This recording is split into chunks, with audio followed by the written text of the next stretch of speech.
Good morning and aloha. It is our last day of our virtual Alumni Week. I hope you've enjoyed this week as much as I have. It was wonderful learning about all the amazing work our alumni are doing throughout the world as leaders, mentors, ministers, and contributors serving our community. As president and an alum, it makes me so proud to hear from people like Natalie Hahn Phillips and the work she's doing to inspire and empower women as leaders and entrepreneurs. The interaction online with all of you have been special and fun, allowing us to hear from alumni and friends from places all over the world like Texas, Colorado, Oklahoma, Virginia, and even Japan. I've been thankful for the reminder that no matter where we are in the world, we are connected because of HBA, God, and the fond memories we share of time spent together. It's only appropriate that we close out our week with community as our theme for the day. Today you'll hear from Jason Morey from the class of 1959, who also serves on our Mainland Advisory Council. We'll hear from Paul Yonamine, Chairman and CEO of Central Pacific Bank, along with Susan Miyamoto Utsugi from the class of 1982 in our alumni series, and what CPB is doing to serve the community and help strengthen our economy. And we wrap up our time together with a special Aloha Friday performance that includes the Brothers, featuring James Roche from the class of 1985. We hope that those of you who are across the seas will enjoy the sights and the sounds that make Hawaii so special and reminisce of your time at HBA and the special community that you're a part of. Thank you for being a part of HBA's story and a part of God's story. All of you have been a significant part of creating an even brighter future for our school and our world, and we are grateful for you and your continued support. Mahalo. Happy Aloha Friday. Welcome to the last day of our HBA Virtual Alumni Week. What an amazing week we've had, and we hope that you've enjoyed Alumni Week as much as we have. Although we would much rather have been able to connect with many of you in person, we are grateful for the opportunity to have connected virtually. Thank you for allowing us into your home, your office, or wherever you were able to join us online. Our world has definitely changed over the past few months, but the connections we've made throughout the week and the interactions we've had with many of you have only amplified the fact that we are all united because of our Eagle spirit, and we are proud to be a part of HBA. Today we are giving away 2 beautiful baskets filled with local kind goodies from Baskets Beyond Hawaii, owned by our very own Dennis Wong from the class of 1971 and his wife Wanda. We will pull 2 lucky names of the people who can answer this question correctly. Yesterday's show was an example of how HBA's ministry has produced leaders who engage the world through their strength of character, sincerity of heart, and enthusiasm to spread the gospel. Our trivia game was created by a longtime employee and friend of HBA who is known to many as the unofficial HBA historian. This person has dedicated over 50 years to this ministry and has recently retired this year. This person's unwavering faithfulness to God, love for the school, and strong work ethic made them the pillar of our school's community. Who is this person? You have until 10 p.m. Hawaii Standard Time to email us at alumni@hba.net. Let us know your name, graduation year, and your answer, and we'll post the winner on our website at hba.net/alumni and also on our Facebook and Instagram accounts at HBA Alumni. Today, we celebrate the reunion years of 1955, 2000, and the class of 2020. Congratulations, graduates. We're so excited to welcome you to the Alumni Ohana. I'm so pleased to welcome our first guest today, Nikki Matsuzaka LaBarre from the class of 2005. When I think of the word community, I think of Nikki as she touches so many parts of the HBA community as an alum, a parent of 4 kids at HBA, an employee, and the current PTF president. Welcome, Nikki. Hi, thank you. Thanks for being here with us. Thank you for having me. So, share with us your greatest memories as a student, and who are some of your most influential teachers? I think when I think back on my time at HBA, I think a lot about things that we still do today, so camps. I remember getting to spend a lot of time with my class and getting closer and fellowshipping during camps. homecoming week was always such a big thing. We called it homecoming week. I think it's Spirit Week now, but that was always so much fun. Our class always had such a great time and coming together, and I remember those memories very well, especially in our senior year when we lost our homecoming. Oh, no. Yes, but that's okay. Maybe I'm just the only one that still thinks about it, but that is a big memory. I remember losing that year. But we had fun, and it always bonded us as a class, and so I just remember that. I remember the time with my friends and the time spent together and things that built us up and helped us become closer as a class. And the teachers were always such a huge part of that. When I think about my time and experience at HBA, it was definitely the teachers that played a big role in that. Just their willingness to help you and to always be there, and that it seemed like they genuinely cared about you and they cared about your problems and wanting to help you. And I remember having Mrs. Nakano, and she was always, you know, such a big part of my life at HBA, and anytime there was anything I needed, I remember talking to her, and she always gave such great bits of wisdom and Bible verses, and she always had a lot of that. And Mr. Yo, he was one of my art class advisors, and so that was always special. He followed us up, so we had him for 4 years, and just having Mr. Yo's energy and all of the fun stuff that he did, and I had him for choir, and so he always played a big part in when I think about my time at HBA. That's awesome. Okay, so you're not only an alumna, but you work at the high school. You're a parent of 4 eagles, or eaglets, and you serve as the president of our Parent-Teacher Fellowship. So it seems like your time at HBA has come really full circle. So talk more about that. Yeah, it definitely has. And I think that, like I said, that's really more of a testament to the school and the faculty and the staff. And I've said this before, I always felt the best way I could describe HBA and being back here was it felt like coming home. I never felt out of place here.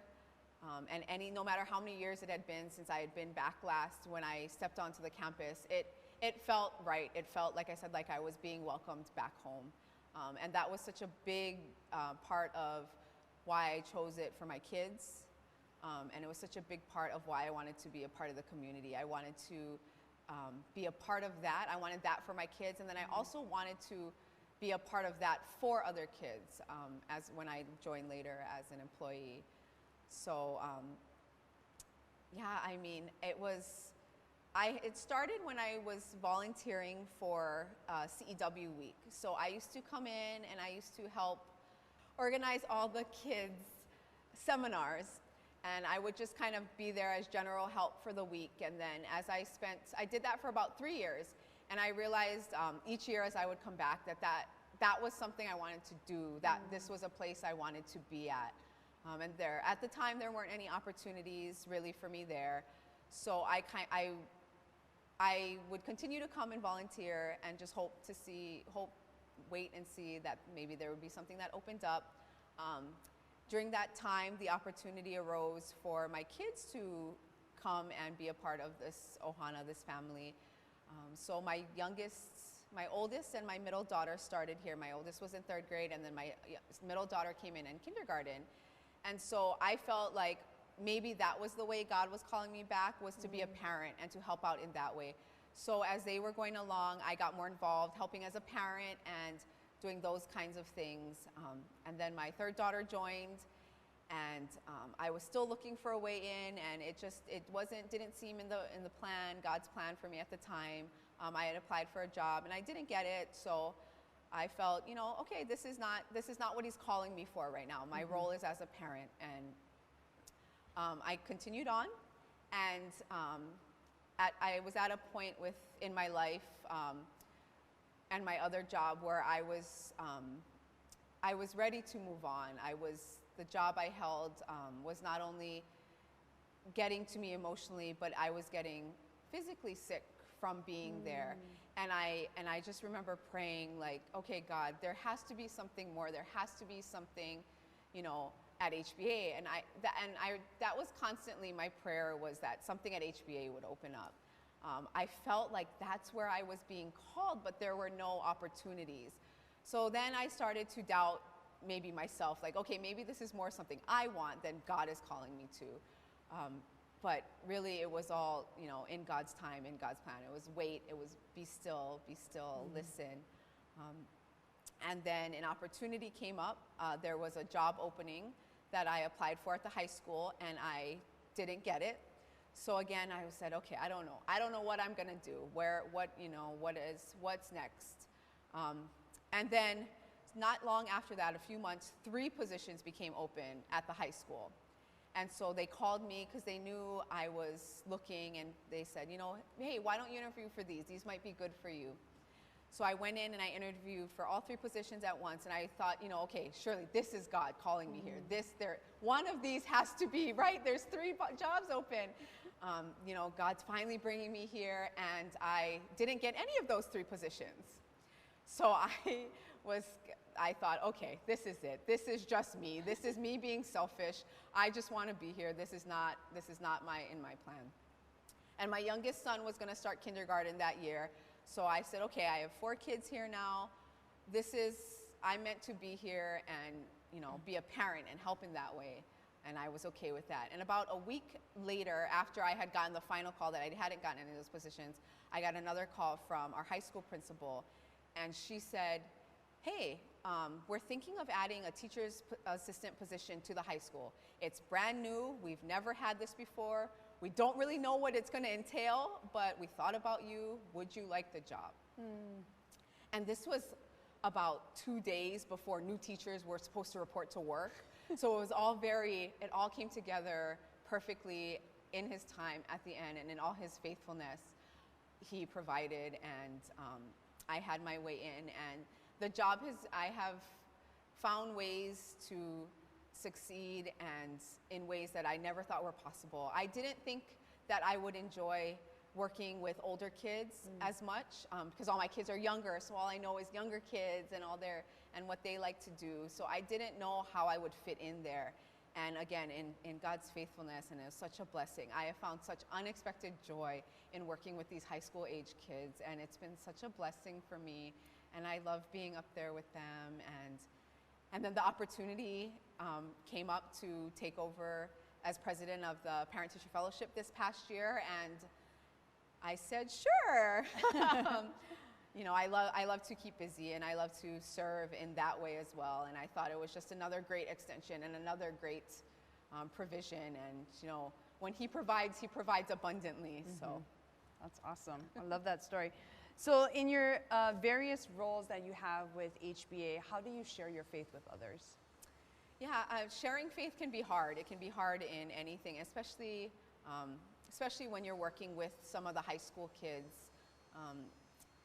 They are always so busy. They're so caught up in schoolwork and academics that they don't sometimes have time to slow down or have the want to listen to, you know, faith and things like that. They don't want more of Bible class. And so at least in my job, I try to take the time to sit down with them and try to relate and kind of just listen to them and listen to what they need. And a lot of the times they really need to just vent. And so I try to use my position to let them, and then as they're, you know, after they've told me what's going on, what's bothering them, what they're stressed about, to try to work in some, you know, the faith there. And, you know, if you know, trust in God, and, you know, this is, I know it's hard now. It's, you know, I understand, I get it. So I try to use that, listening and just being there for them, to work it in with them. With the Parent-Teacher Fellowship, it's hard to do that as well, but we try to use our events to get to as many families as we can, and I hope that they can see, just as they get to know me and my other board members and the other people on the fellowship, that they can see kind of that we try to live it, and just to see it that way, and in the ways we help. And then as a parent with my kids, you know, it's just trying to guide them and help them in their faith journey, and continue to get them to church and encourage them, and in their youth groups, and to just kind of bring them up in that. So each role takes on a different, you have to approach it all differently, but that's for sure. yeah. So talk a bit about the PTF. How does the PTF support the school and its families? So the Parent-Teacher Fellowship, we are a group of parents. We have board members, and then we have other parents who are always welcome to join anytime. And we support the school K through 12. We host events throughout the year. One of our biggest events we like to do is our annual PTF kickoff dinner, and we do that at the beginning of the year. We hold it in the high school gym, and it's open to all families K through 12, and it's a completely free dinner. So we like to do that, and that usually brings a lot of people in. We usually have a guest count of 700 to 800 people. And that helps the families get to know each other and fellowship, and it gives us a chance to let them know the things we're going to do throughout the year, what we're fundraising for, things like that.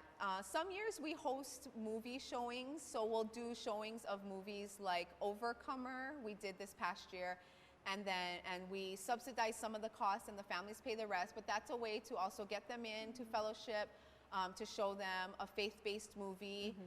We also do fun movies. We did Star Wars this past year, so that was fun. We did a costume contest, had families come and watch Star Wars, and they were able to kind of all get together and fellowship and spend time together. We also fund grade level fellowships. So for the elementary, that looks like a day where we do different activities, whether it's a Christmas trolley ride, a movie night, a water bouncy. It's different for each grade, and the families can come, and it's completely free for them, and they can come with their children and have lunch and fellowship and get to know each other better. With the upper grades, it's a little harder. The classes get bigger, they get busier. So even with that, we try to incorporate some type of event that allows the families and the students to come together and spend time together. And our biggest event is the only fundraiser we do all year, and that's our annual fun fair. And that's a time where K through 12 come and they help out. Each grade has a booth that they run that helps us raise money, and we have food and rides and entertainment, and that's really a place where, again, past students come, alumni come, current students, and we have everybody here helping out and helping us run that. Well, as a parent, I'm so appreciative to the PTF for all the fun activities, and it really is about bringing families together, and otherwise everybody's so busy, you really don't have an opportunity to get to know the other parents and their other children too.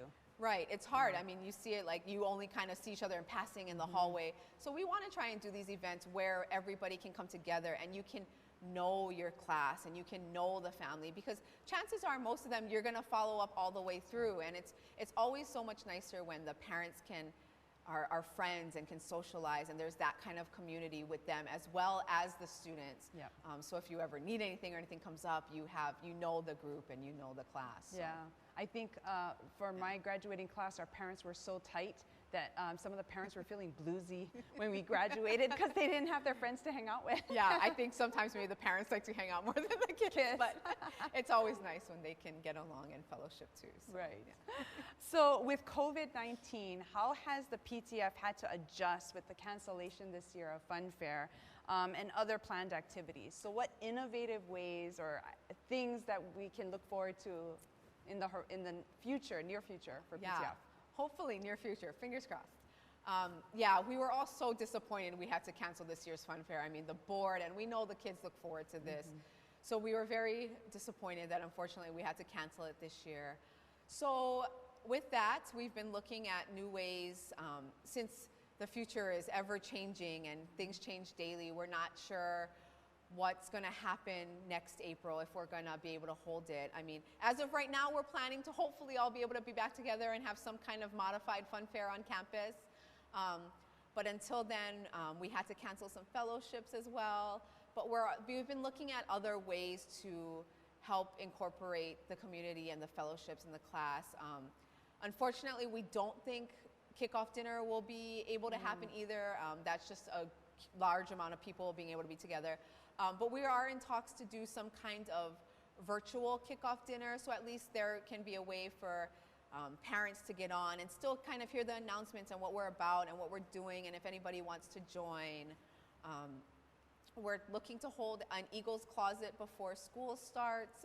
That's something for the kids where we sell gently used uniforms. And with that, we're looking into taking all of the precautions, a bigger space, social distancing, contactless payment, things like that. And so we're trying to be as creative as we can with what we're given. We're looking into maybe virtual fundraising. There's been talk, we have lots of different ideas thrown out.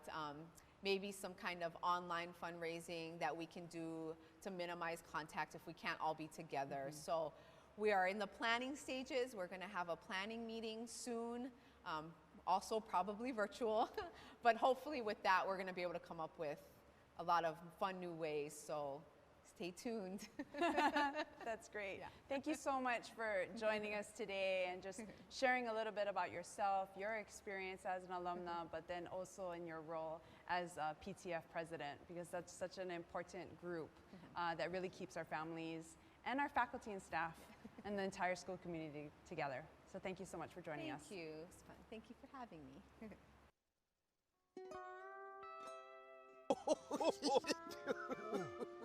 Hey, first thing first, man. Get it out of the way so nobody can grumble and come riot and come protest us. How does that read? Yup, 7'3". Perfect. Bigger than Kamehameha. I tell you what, Tashima, summertime could not have come any sooner than this, yeah? Why? Because, so now we can go fishing, we can gather 10 or less people. Right. I'll be with my good friend, Right. Tashima. Hey, no touch me. Temperature hit the microphone. Oh, so beautiful be back over here, HBA River. You remember? So quiet, so Oh. quiet. We all no kids. Yeah, look at the fishing. Put your paw, put your paw for the fishing. Oh, perfect. Oh. You know what, Tashima, I remember back in the days, yeah, oh, you come down here, you go fishing, oh, sometimes you get fish, sometimes no more. But now, fish come back. You can't, you know, HBA rule before time, you could come back over here. No. Spirit Week. Oh, that's right. Everybody, junior, senior, sophomore, freshman, they come over here and they have a Spirit Week. I remember that. They have any kind of activities for Yeah, the kids. That's Getting right. involved for the Spirit Week. Oh, that's But so now much fun. How come? You kind of come back over here now. Huh? Yeah. No You can. see, you're walking over there on top of the step. Yeah. How much liability? Yeah. Oh. You fall off, bust your face, bust your head. What you could tell your parents? Oh, your kid cannot walk on the steps, she fall into the river? Yeah, the tuition gotta be raised up to 40,000 a year. Cannot do it. Can it do it? So how come they- You remind me of the region Which one? of Capena Falls. Oh, yeah. Yeah, for real. No, Ooh. whoa, Oh, you get bite? Oh. No, only rubbish. The region of Capena Falls Yeah. and the leptospirosis. Back in 1995, Oh. 92, Wow. something like that. Yeah, class of 92, Joseph Roche. What He's happened? swimming inside of the water. Yeah. And then he jumping off inside of the Capena Falls. There's a bacteria inside of the water. no. He cut his leg on top of the rock. No. Bacteria go inside. Oh. He go to the hospital. He almost monkey. No way. On his deathbed, they finally figure out, hey, we gotta give him the right kind of Blood transfusion. no, not a transfusion. Oh, antibiotic. Antibiotic. Oh, antibiotic. He survived. He survived. He HFD now. Thank you, Lord. Yeah, Thank you. he get 3 kids. He's all healthy. He's healthy. Oh, But, so good. hey, no more kids can come back over here. No more. I heard even you can't even have PDA over here. in No PDA in the HBA. No Much PDA. like a social distancing. Yeah. Yeah, That time very strict, you know. very You strict. can't even hold hands. No, you cannot You- hold. Only a little bit hold hand you can. How? Like a Jackson comedian. The comedian like this, yeah? Like this. Jackson comedian. Holding the hand. Only hold That's hand it. like this. But not like this. No, not like Like this. Oh, that's no good. You get it written up for that. Call your parents. You crazy? Oh, you know also, I recollect, yeah? You know Rin Takashima. No. Takiguchi. Takiguchi. Class of 84. Yeah, 84. She Very nice asked me girl. to the junior prom, you know. You're right. Yeah, she asked me. So sweet, but I said, so sorry. I know, Ken, I have to go to bonsai training. Yeah, and learn how to do the bond dance. You know that one. Very important bond dance. Part of my culture, yeah. Part of the culture. So I tell Rin, no Ken, she got married to Mr. Silver. Yeah, so nice. Different silver. Different Silver. Hey, you remember Mrs. Wrong? Mrs. Wrong. Mrs. Wrong. Every week on a Friday. Yeah. No, on a Wednesday. Wednesday. No, on a Thursday. Yeah. I don't know. Vocabulary Every check. single lunch period, you have to come in 50 words. You have to know the meaning, you have to know the spelling, and you have to use it in a sentence. No, no sentence. And if you get one wrong, you gotta come back. Come back. Oh, she was Trust rough. me, I was coming back. But because oh, I think I get a bite. But you know who had to come back the most? Who? Scott Daniels. Scotty. look, I get one. You get something? What? Put it in. What? Oh, oh, Biggest papier ever. wow. Oh, the papille. Now it's a privilege for me to introduce our next guest, Jason Morey from the class of 1959. We caught up with Jason in Alexandria, Virginia via Zoom. Welcome and good morning, everyone. And we're so excited to have our alumni guest with us today. And it's Aloha Friday. And we have Jason Morey from the class of 1959. And he is joining us from Virginia.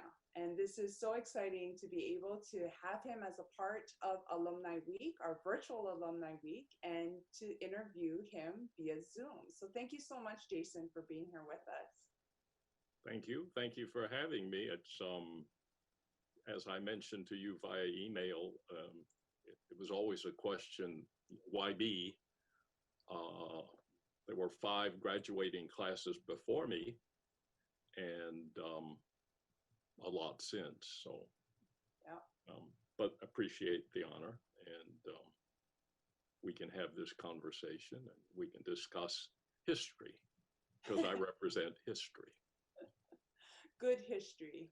You are part of definitely a long legacy that we have at HBA, now going into our 71st year. So why don't you share with us, because you are a part of that history and that early history of HBA that many of us, many generations since, have no idea about. So why don't you tell us about your HBA story? Well, when I give my testimony, especially here in Virginia, I like to tell folks that World War II caused me to be a Christian. And it started, my parents reacted so angrily at what happened at Pearl Harbor and the Second World War, that as soon as I was able to be sent to school at the age of 4, they sent me to a newly created kindergarten and elementary school at Olivet Baptist Church, which was only 2 blocks away from where we lived. And for the newer folks that might be watching this, our house is located where today the parking lot of the Zippies on King Street next to Washington Middle School is located. That was a group of houses called camps in those days. And we lived in one of them, and that was just a short walk to Olivet. And I attended kindergarten there at the age of 4. So I have a 2-year history at kindergarten. It was held in an old, large home at the corner of Young Street and I believe Algeroba. Today there's a senior citizens home there. It was half a day.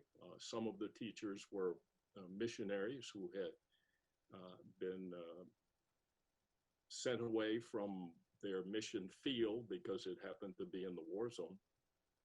And some were local teachers as well. I spent 2 years there, spent the 1st grade at Olivet, 2nd through the 4th grade. During that period, the Hawaiian, and it was called the Hawaiian Baptist Academy, was formed, I believe in 1949. And in the 5th grade, the two schools merged. Olivet just relinquished its preschool and kindergarten, and it merged with the Hawaiian Baptist Academy, and we all moved to 123 4 Heulu Street, the old campus, the beloved campus made up of old Army barracks hooked together. And we never noticed a single termite in that experience. And I continued there through elementary school and middle school and high school, and graduated in 1959. It was a grand experience. I think it formed pretty much what I am today, and I have many, many great memories, and it would take many days to cover it. So we can move on from history. But before we do that, I did want to reach into that memory bank of yours, and if you can share at least one of those greatest memories that you have of HBA, and even if that greatest memory is a teacher or somebody who influenced you or impacted you during your time at HBA, can you share that with us?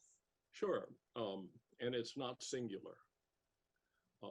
Today, just about everybody connected with HBA remembers the name HP and Mary McCormick, the original founders of the school, former missionaries to Nigeria. For me, they were the presence at the school. HP was the kind of courtly administrator, had only one class, and I think he taught that one class. It was the only one, and it was the Bible class for seniors.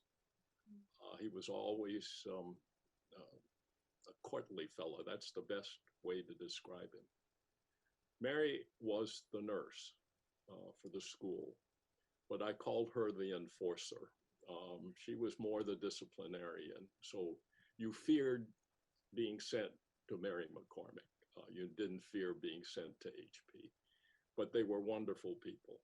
The true disciplinarian was Laura Cornwell, who was a principal of the elementary school. She always smiled, but she called your parents, and you had not so wonderful parent-student principal meetings when you misbehave. And unfortunately, I made it into her office many times. But they were still wonderful people that kind of molded me, set me in the right direction. From a teacher standpoint, there's several that are memorable. My English teacher in the 10th grade was Gene Anderson. He only taught 1 year, and he was fresh out of Baylor. Wonderful teacher. He was then a bachelor, and he would take students for excursions. I remember walking the beach at Waikiki with him, watching the free shows at the Royal Hawaiian and the Moana hotels. He liked to do things with the students.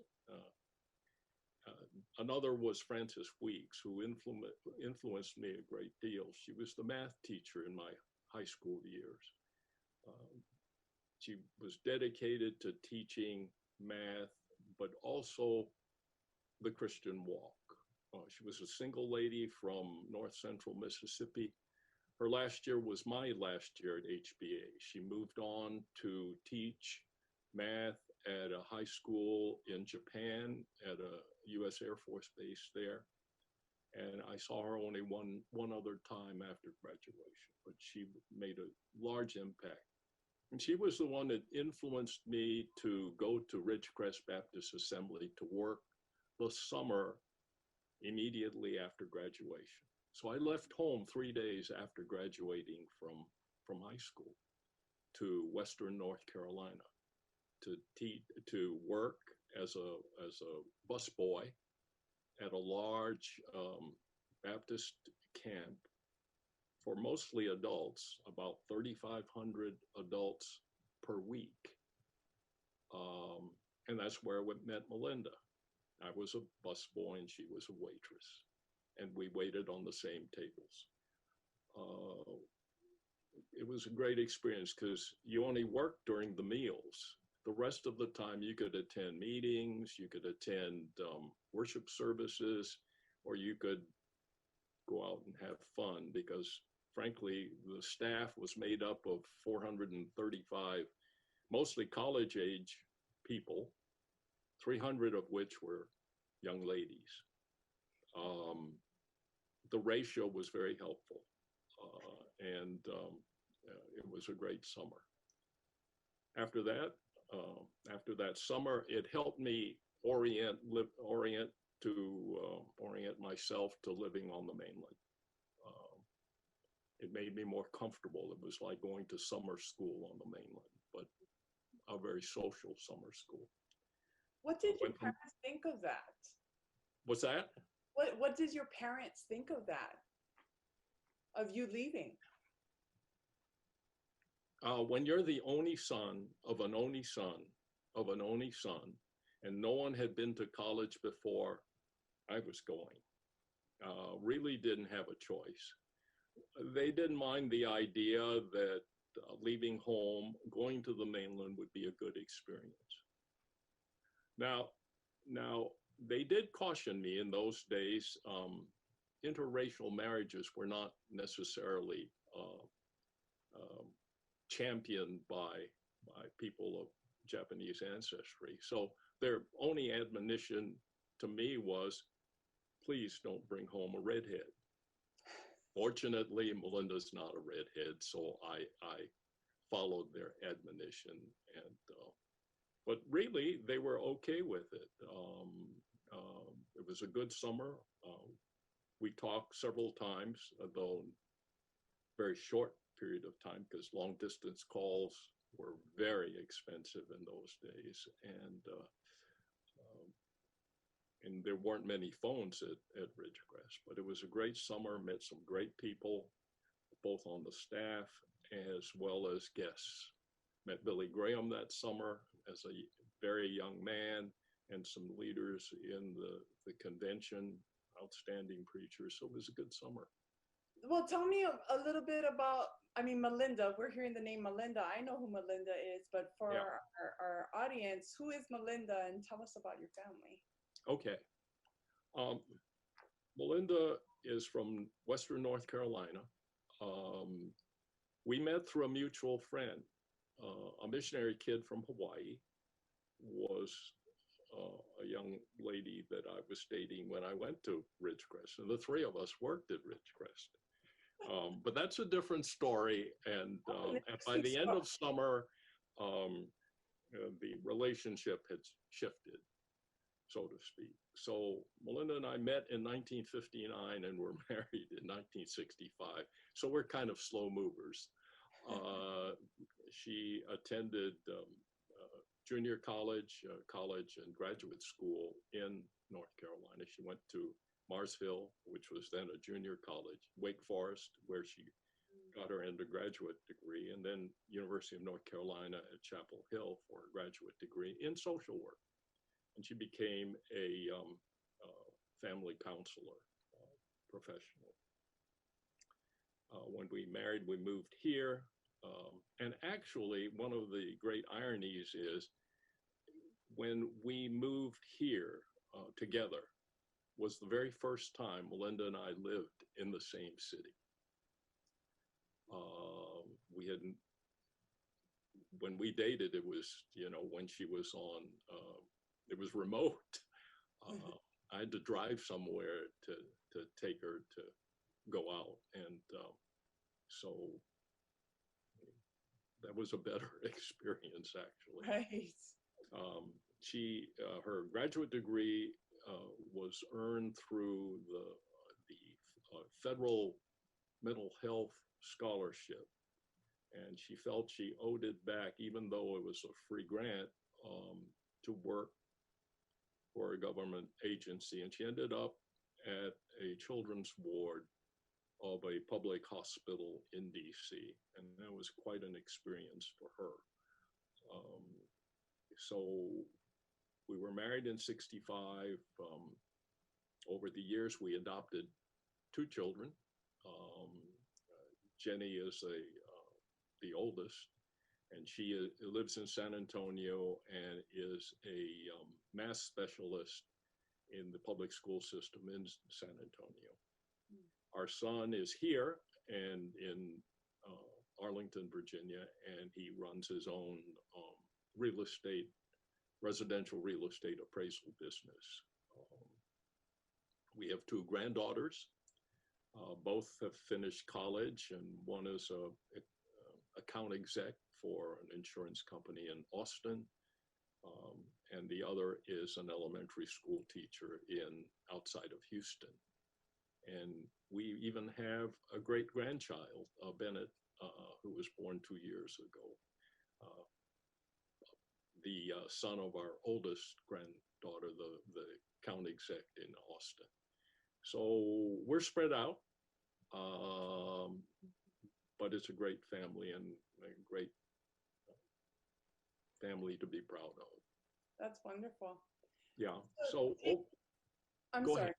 Okay. No, I'm just going to take it back to HBA. So coming back, I mean, and tell us now with community involvement, you've stayed in touch with HBA over the years, and you are still an active member of not only our alumni community, but also our Mainland Advisory Council as a part of that community. So can you tell us more about how you've always kind of stayed in touch with HBA and how that's grown over the years?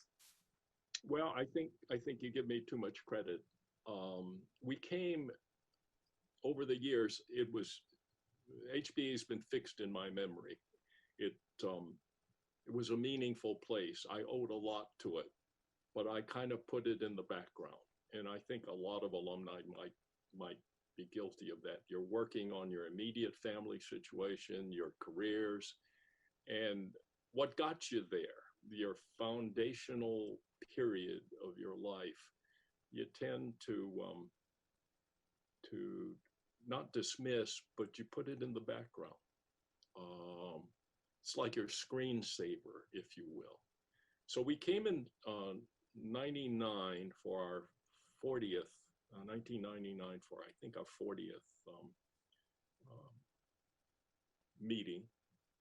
Met with a few of my former classmates because we weren't large to begin with. We were 25 in the graduating class. So we got together, and one of your predecessors interviewed us. We visited the campus, and she interviewed us, and an article was written about us, and she mentioned MAC, and we didn't know about the Mainland Advisory Council. So the following year, because my mother and sister still lived here, we came to visit them, and we chose February to visit them, and we attended and joined MAC in the year 2000. And we've attended every MAC meeting since then. I haven't been as active on the alumni side. You know, for a while there, you kind of had to make your choice. So my activity has been on the MAC side. I feel that one of the things that I've been able to do, Melinda and I've been able to do, is to recruit people to come to MAC. And over the years, we've been able to do that, and bless them, they've been far more active, as you know. Some of those from our church are real active in supporting MAC, and their only connection with HBA is original connection was us, and but the school sold them, and it's been great to see. So our participation, I served as a MAC chairman for 3 successive years. They were having trouble finding, I think, a chair. And I was a novelty on top of that. So I was able to serve there. I think my words to my fellow alumni is don't wait too long to get involved. It's important, but the most important thing before you forget and before they pass on is to thank those who got you where you are. The influencers, the people I mentioned, the teachers and the administrators, say thank you. You influenced me in this way. And we've tried over the years. Unfortunately, Miss Weeks passed away before I could do that. But I've been able to do that with Gene Anderson. He only taught at HBA 1 year and then spent maybe 5 years at Kamehameha, and then ended up as a full professor of English at the University of California in Davis. So, you know, I've been able to at least thank a few who remain. I think that's important to do. And then you get involved and say, wow, how can I help? What is it that I can do? So that's what we've been trying to do over the years. We've been retired a long time, and as kind of not a warning, but at least a cautionary dictate for us has been your resources get a little thin. And that's why we've spent so much time recruiting, getting people who are younger, maybe 10 years younger than us, or in one case older, and with large resources that they might leave behind and to the school. So we practice that. We recruit, and we're so appreciative of that. Well, it's at least I can do, yeah. I mean, obviously you've seen HBA from the very beginning, and through your membership through the Mainland Advisory Council, you've seen so many changes. Yeah. I think that HBA has had over its 70-year history. Can you talk a little bit about some of those changes? Have they been, you know, and especially as an alum, are you proud to see the growth of the school? And where do you see the direction of the school going? Well, we were already members when Dick Bento gave the last check to the Sisters of the Sacred Heart for the elementary school. That was very exciting, and we saw the middle school were there for the groundbreaking. I even had a prayer for that during that groundbreaking ceremony, so it was quite an honor. And for the addition at the high school, saw all of that. And the facilities have improved vastly over the years, from our old factory at Olivet and the Quonset hut at Olivet to the barracks at Heula Street. And of course, we weren't involved in that move around to the Makiki Christian Church and to the Central Baptist Church and all of those kinds of movements. But it's a reminder that the facilities are much nicer and much better than we had it. But what's special about the school, the people that run it and the people that teach there. These teachers could teach in a grass hut and be effective. They might not have the projectors and the computers and all, but they have themselves and that dedication to teach, and teach on with a spiritual quality that you can't find anywhere else. And as long as that exists, then the school is unique. It is special. Otherwise, it's just a wonderful big school that graduates maybe one or two future presidents. Oh, wow, whoopee, out of, 100,000. So that's the specialty, to have, well, it's the permanent feature of the school when you think about it. Education is temporary. The science I learned from Mr. Gima and the other science teachers are old hat. They're ancient history now. Even the history I learned is ancient history now. But the spiritual side of what I've witnessed and was taught is just as vibrant today and will be for the rest of the lives of the students there now. As long as that focus remains there, and I see it there. It's hard. You're competing, the school's competing with a lot of other schools, and families are less Christian oriented than they used to be. But at the same token, my parents weren't Christian. They sent me there because the school was unique. They saw something special about it. And frankly, that's the kind of parent support you really want. And they will motivate their children to be better citizens and to be better people, which is what you're targeting to do anyway. Right. So as long as that happens, then we gladly do whatever we can to support the school. Wonderful. Well, thank you. So in your opinion, what are the benefits of belonging to an alumni community?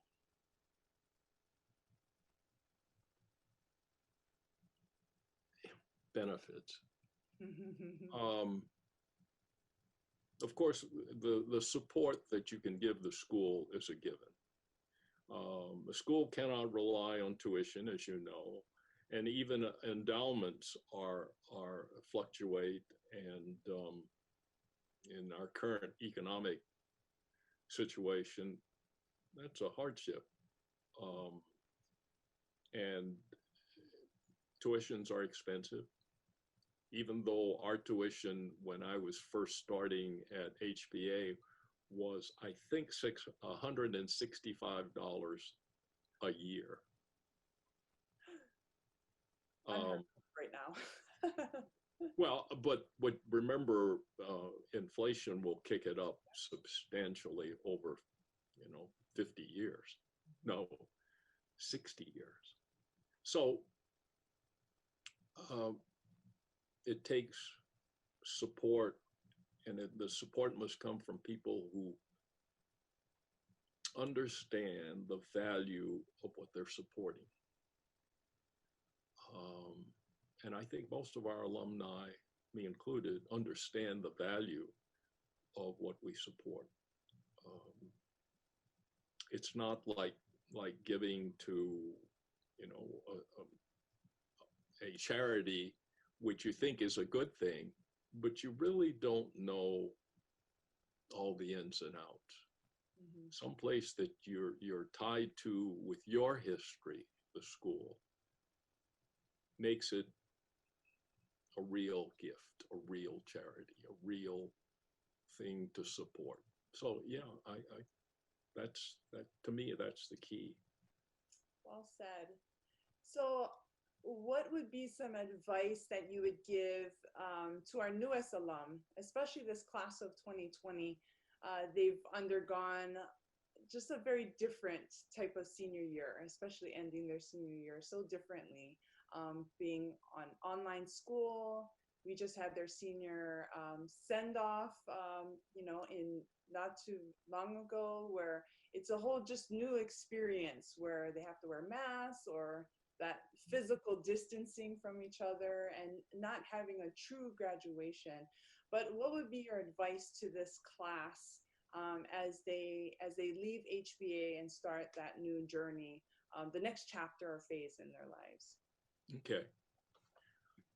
You know, those kinds of ceremonies, like your graduation ceremony, where in Hawaii, you've got about 80 pounds of leis around your neck, and it's cold and wet, and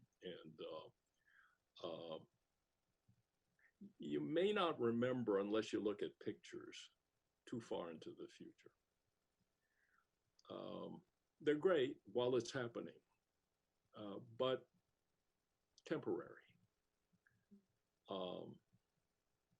Let's put it this way: if they someday, most of them will get married, and you'll ask the guys, 10 years hence, draw a picture of your wife's wedding gown. They probably will say, well, it was white, and that's about it. It's kind of like graduation.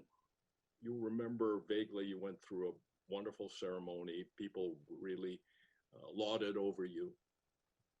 But the real memory is what you gained out of your years at the school. That's the memory. That's what you're counting on. That's the foundation that you're going off into the world with. Fantastic. You're equipped. Whether you go to a West Coast school or an East Coast school, or you stay at home, or in Jennifer's case, you go to Hilo, you feel like you've got the foundation to move on, to make something. And that's a great feeling, but it, unfortunately, for most alumni, it comes later. They're still dealing with the euphoria of just graduating. I'm done. No, you're not done. You've just begun. You're just starting. But it's the most phenomenal adventure if you're well equipped. And I think your graduates are well equipped. They can face anything. And most of them will. Right. So. Wonderful. So why do you continue to stay involved with HBA? Excuse me, what was that? Why do you continue to stay involved with HBA? Just checking you. My memories are so vivid in terms of how it affected me. I want to see that heritage continue, that heritage of academic strength, and the spiritual anchor,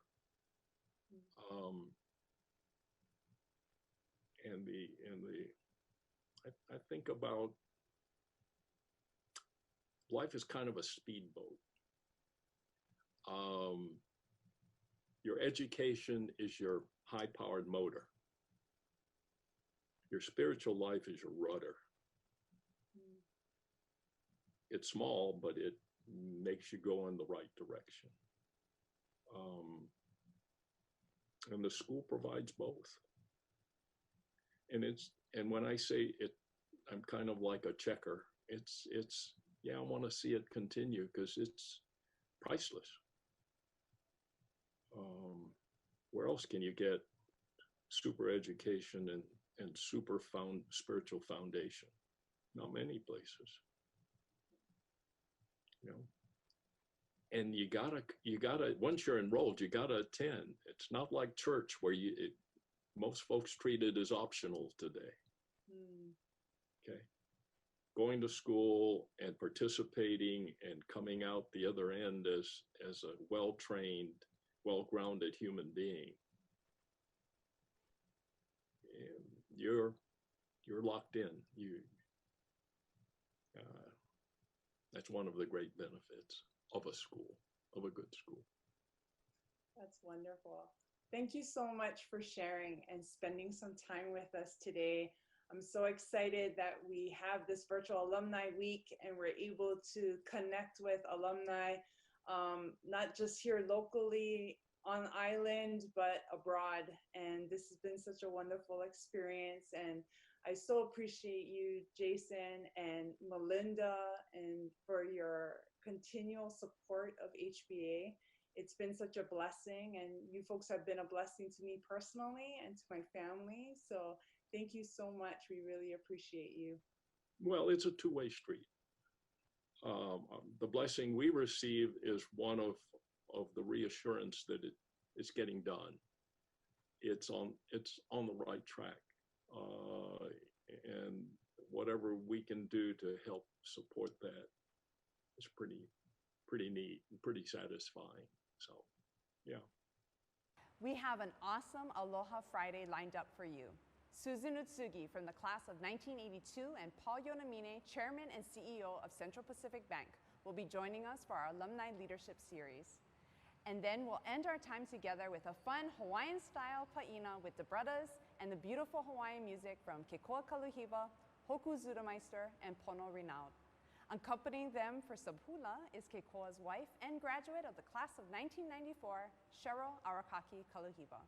So sit back, relax, and enjoy the many people that make our HBA community so special.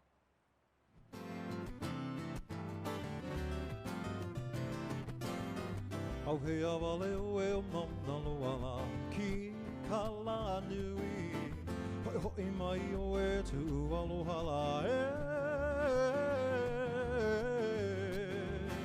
ka waloa nei au he awale o e o maunaloala ti ka la nui hoi hoi mai o e tu alohala e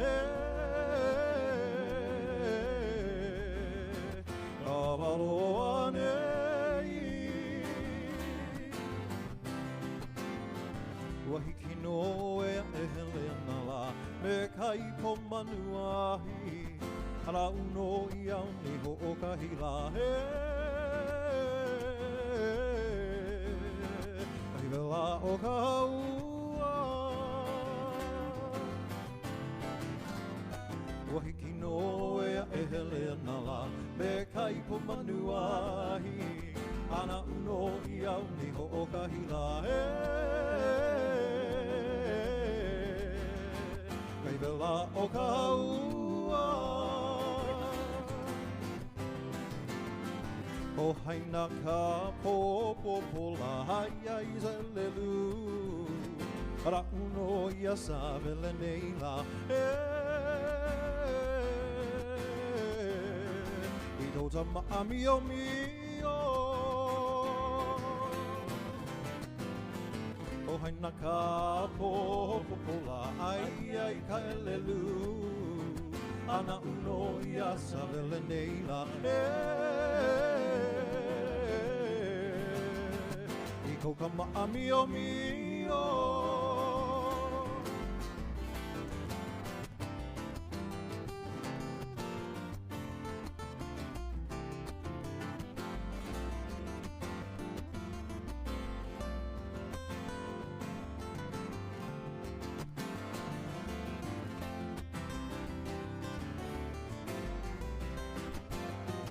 Aina ia mai ana ka wanala Kuoia hele pela Rauno ia ni ho o ka hila he Kai vela o ka ua Aina ia mai ana ka wanala Kuoia hele pela Ana uno ia ni ho o ka hila he Kai vela o ka haua O ka lena kai hale au au A ole hue I malamanui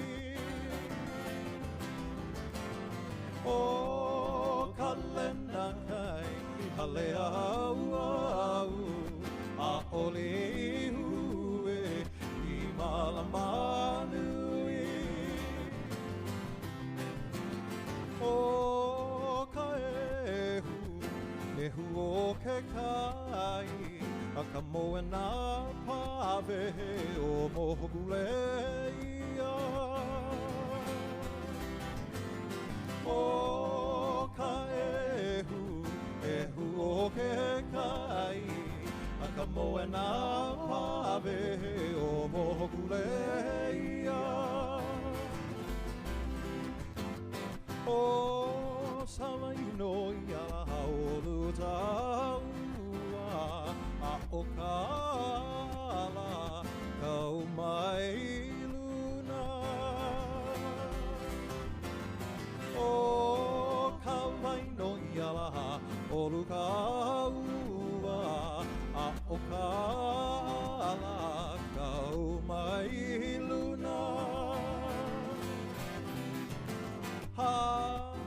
Haina ia mai ana ka puana a ole hue I malamanui.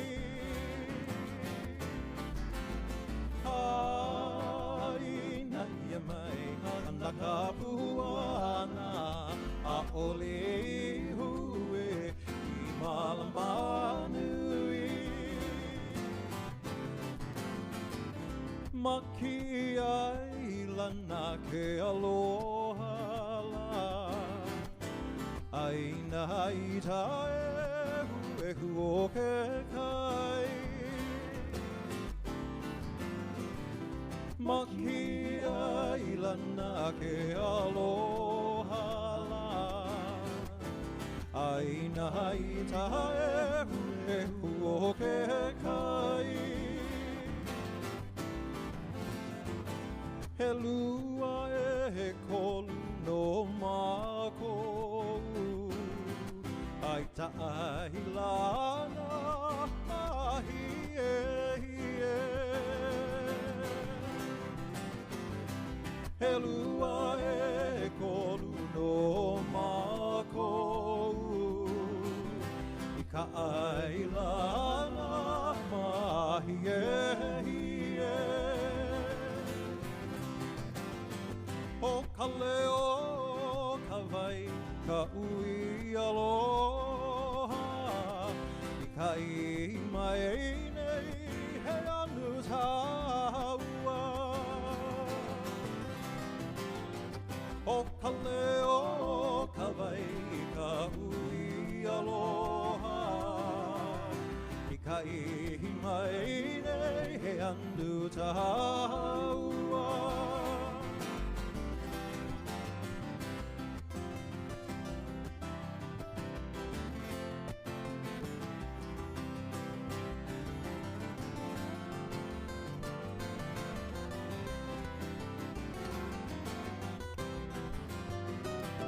Hina o you me minei Ano ho e I tano pai pai Hina o you me minei Ano ho e tano pai pai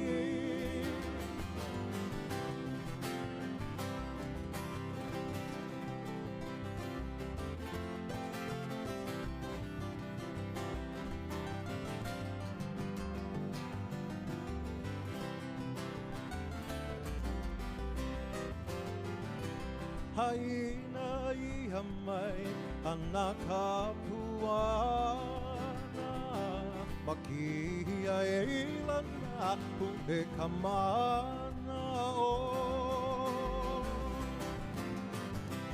Haina I hamai ana ka puana Maki ai lana ue ka mana o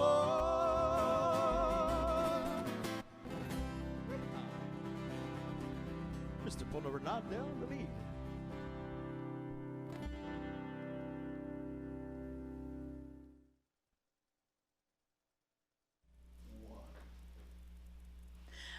Welcome back. to our last day of our virtual alumni week. I'm super excited to have with us this morning Becky Chong McGuire from the class of 1992.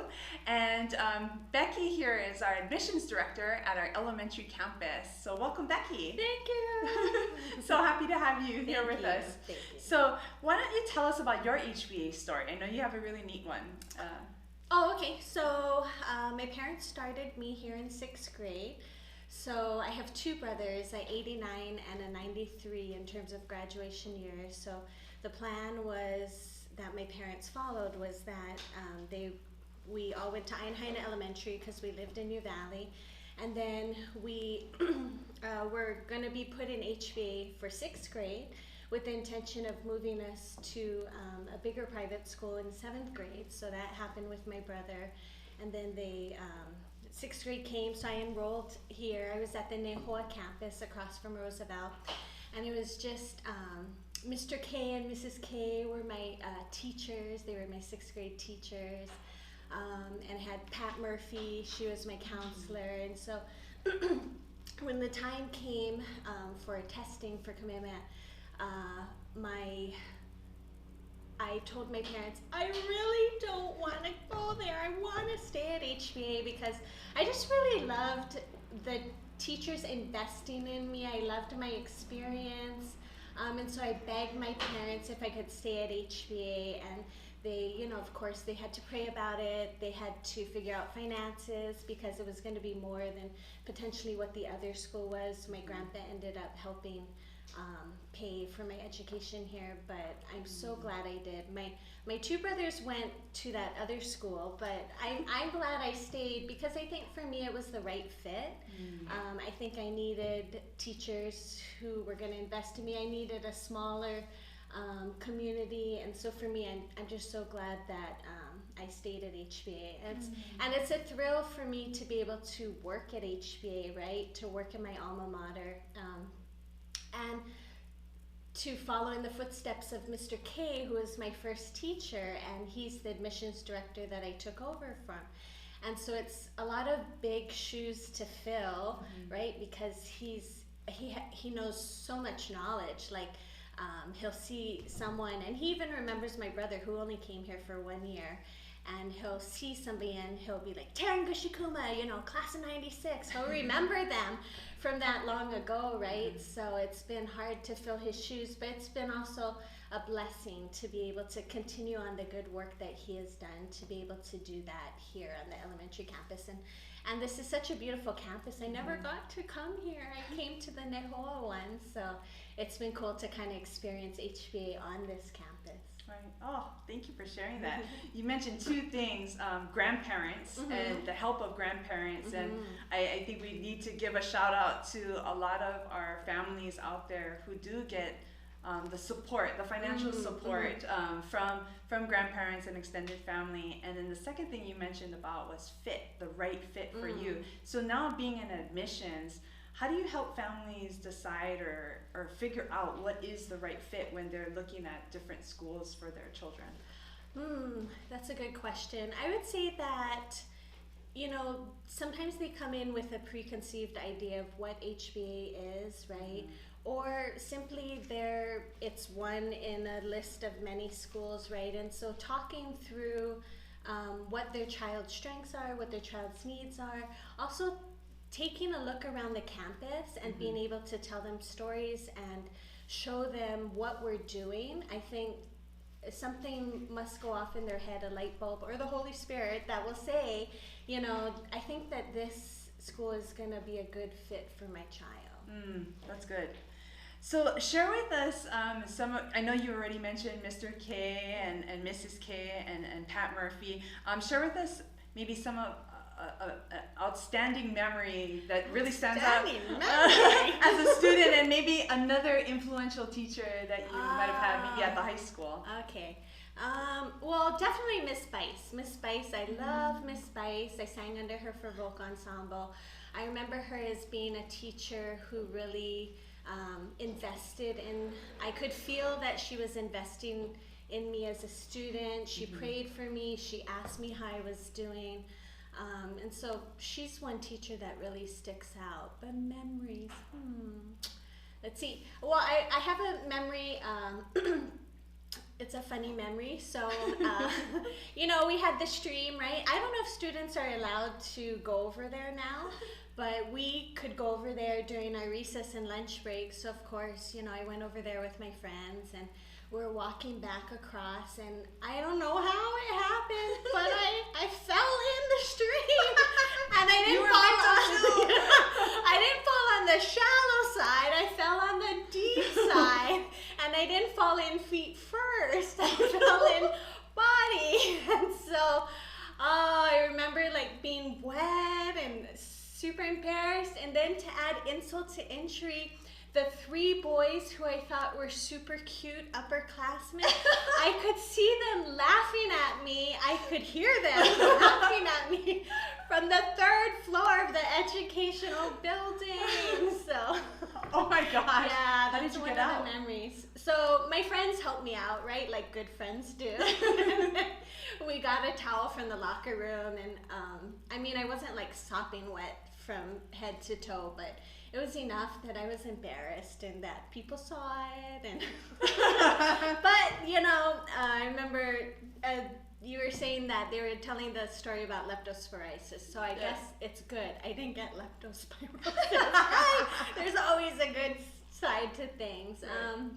Another memory I have is you and I. We were cheerleaders together, and I remember you came on to varsity in your sophomore year. And so Billy is so funny because she's like, she wants to practice things like 10 times. We had already practiced this cheer 5 times, and I was like, all right. And Billy's like, guys, I think we need to practice it one more time. I was like, are you serious?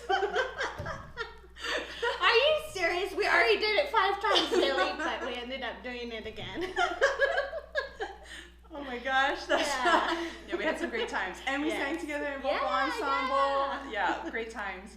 And I know I recently connected with Miss Bice on Facebook. Nice. So she's up on Hawaii Island. Yeah, so it's been really neat to still connect with so many formal faculty that are still, I think, near and dear to many of our hearts. Wonderful. So being a part of the admissions team, I know you kind of already talked about this, but maybe you can elaborate a little bit more. But what would you say when you're talking to anyone in the community about HBA? What really does make HBA unique? I mean, I think it's the boring answer, but it really is true that the teachers here are investing in kids. They're forming relationships with kids. They really care about kids. Not to say that at other schools teachers don't care about kids, but over here in a way that makes it special and unique. And you know, when I do interviews with families, the one question I will ask is, why are you considering HBA as your school? And the answer that I most commonly get is that I've encountered HBA grads in my workplace, or they're my neighbor's kids, and they're just really nice kids, and they're really nice people, and they speak so highly of the teachers that they had at HBA. So I know it's kind of a boring answer, but it really is the truth that accurately the teachers here are what make HBA so unique and special. Right. I've heard that too. I've even heard that from folks who like coach intramural or community leagues, and I've heard that comment too, that the kids that play that are from HBA have such good sportsmanship, or are very kind, and that's also a reflection of the parents as well and the families, and so that's a great reputation to have in the community. It is. So we have many legacy families, and this is kind of a new term that we've been using now for the past couple of years. So legacy families, meaning families who have 1 or 2 generations that have attended HBA. So this is a special community within our already smaller community, but who have a shared experience, right, of a mom or dad, or even sometimes mom and dad who are HBA graduates and now their child is here at HBA. This year's graduating class 2020, we had 16 students that are a part of that are legacy family. And tomorrow, actually, on July 11th, on our local station, K-High, at 6:30 Hawaii Standard Time, will be our commencement ceremony for the class of 2020 that'll be broadcast. And for those of you who live away, you can catch it live stream on khon2.com. Again, 6:30 Hawaii Standard Time. But during that commencement ceremony, we do recognize those legacy families. So it's really special to now be able to recognize those that are the multi-generational HBA families. So it's really special, so be sure to tune in. But for those alumni, which now I'm sure you're seeing many alumni that are coming through that admissions process, who are thinking about HBA for their child, what would you tell them is like different or the same about HBA? Because maybe when they attended HBA, it was a different experience than what it is today. But then there's some very, a lot of similarities. Yeah. So yeah, I would say that many of them who are applying their kids have fond memories of HBA. They remember things like camp, and they asked, do you still have those camps, right? Where we went to Pukahe, and I say, yeah, we still do, and they ask about the sophomore camp. They talk about the sophomore camp and how much they remember that, and we still have that same tradition of what goes on when we were sophomores. That happens at that sophomore camp. And then there are some different things too, I was talking to a schoolmate, and I was telling them, this was many years ago, I was saying, hey, let's go back to HBA for their alumni thing, Ho'olalea, and so very sadly this person said, Becky, one of the things, I don't really want to go because I don't have fond memories of HBA when I was there. And so I said, oh my gosh, and that broke my heart because I have fond memories, so I just assume everybody else has fond memories, but that wasn't the case for this person. And so they said, I felt like I couldn't be who I was at HBA. I felt like I had to put on a face and be a certain person, be happy all the time, or be this way, and I couldn't really say who I couldn't be the things I was struggling with, right? And so I talked about that with Danny Goya, who was the Christian Emphasis Director many years ago, and I talked about this experience that this person had, and he said, Becky, we've heard that before, and we're changing things now. If we were to tell the teachers who we had that this person had this experience, I think they would be horrified because this person was really beloved, and they really, would be sad to hear that. And I don't think it was that the school did anything, but it was just a product of that some people have good experiences and then some people have different experiences, right? And so Danny was saying, we're doing things intentionally to change that so that kids feel free to be able to speak their mind or to say, like, I don't agree with that, or I'm struggling in this area, can you help me, right? And I think if someone had gone to Gaz and said, I don't believe in God, right? Or I don't believe that way, he would have been like, well, let's talk about it. But for some reason, there was a culture that people just didn't feel comfortable, right? Even if, but they would have been, I believe that they would have been loved and embraced, but for whatever reason, they didn't feel that. And so I think HBA has changed in that way, that yes, we're still a Christian school, and yes, we have Bible truths that we hold to, but there's an ability for people to have hard, honest conversations, right? About what they believe, and kind of flesh things out and critically think about things, so that they don't feel like they have to be pressured to be a certain way at HBA. And I think that's one of the things that's different now. I would totally agree with that. And I think we have an excellent kind of counseling program here too, at the high school, middle, and here at the elementary school, where children now are really free to express and explore those questions that they may have, and have really caring adults that are there to guide them through that process, right? So that's really great. Yeah. Another thing that I hear from graduates is HBA too sheltered, right? I hear that in the interviews, like, are you guys still sheltered? I felt maybe my experience here was a little sheltered. And so what I would say is, when I left HBA, was I sheltered at HBA? Probably. Things that I encountered in college, I didn't encounter at HBA. So in a sense, there was a little bit of sheltering, right? There's a close community. There's a lot of guidance. There's a lot of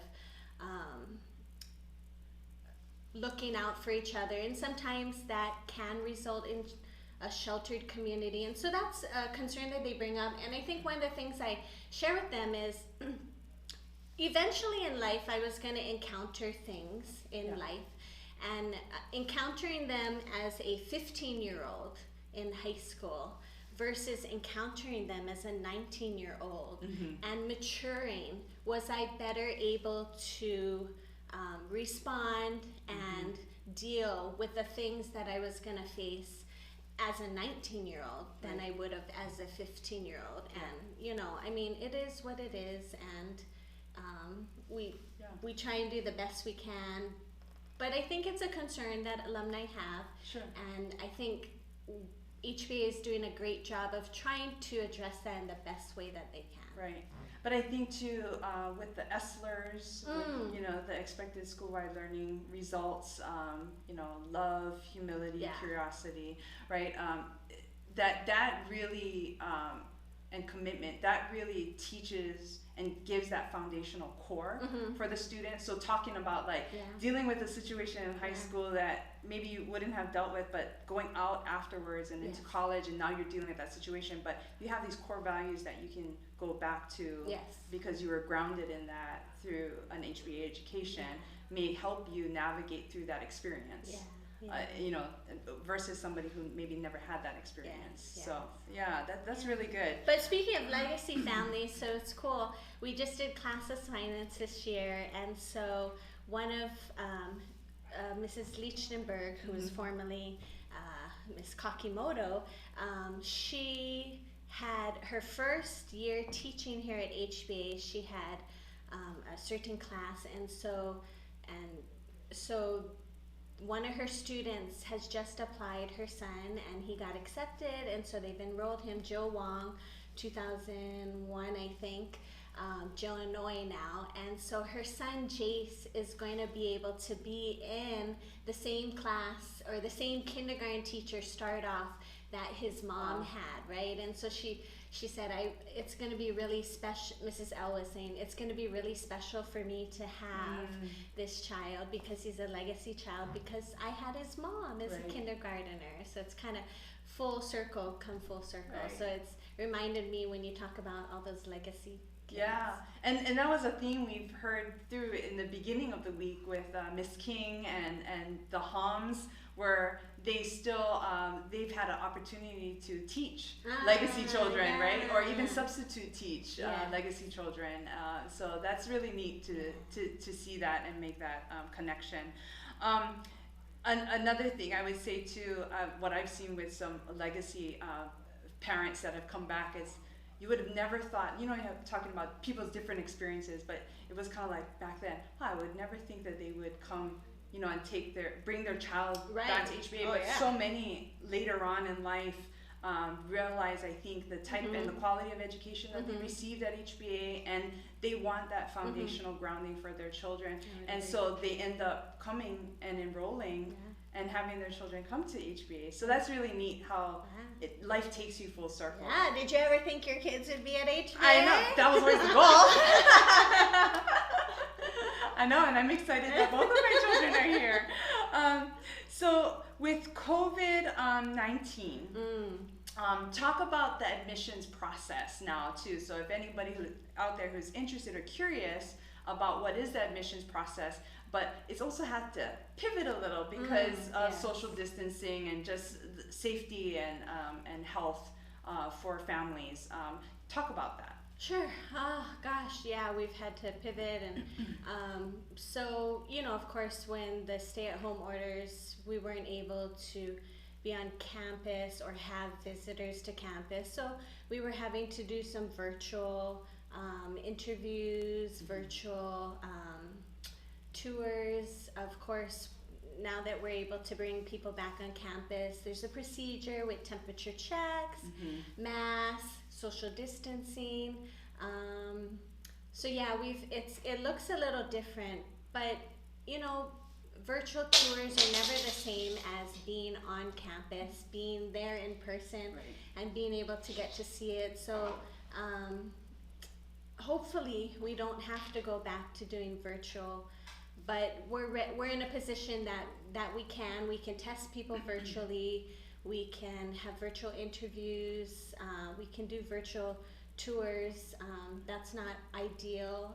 Just like when we went into online learning, it's not ideal to be online virtually, but we did it well, and if we have to, that's what we're going to do. But we're looking forward to being on campus, being in community with each other. The kids need to be with each other, not see each other through a computer screen, especially elementary students. Yeah, so it's been a challenge, but we've been able to meet it, and we're excited to see how this will hone our skills, right? And kind of create new opportunities for us to do admissions a little differently. Yeah, that's awesome.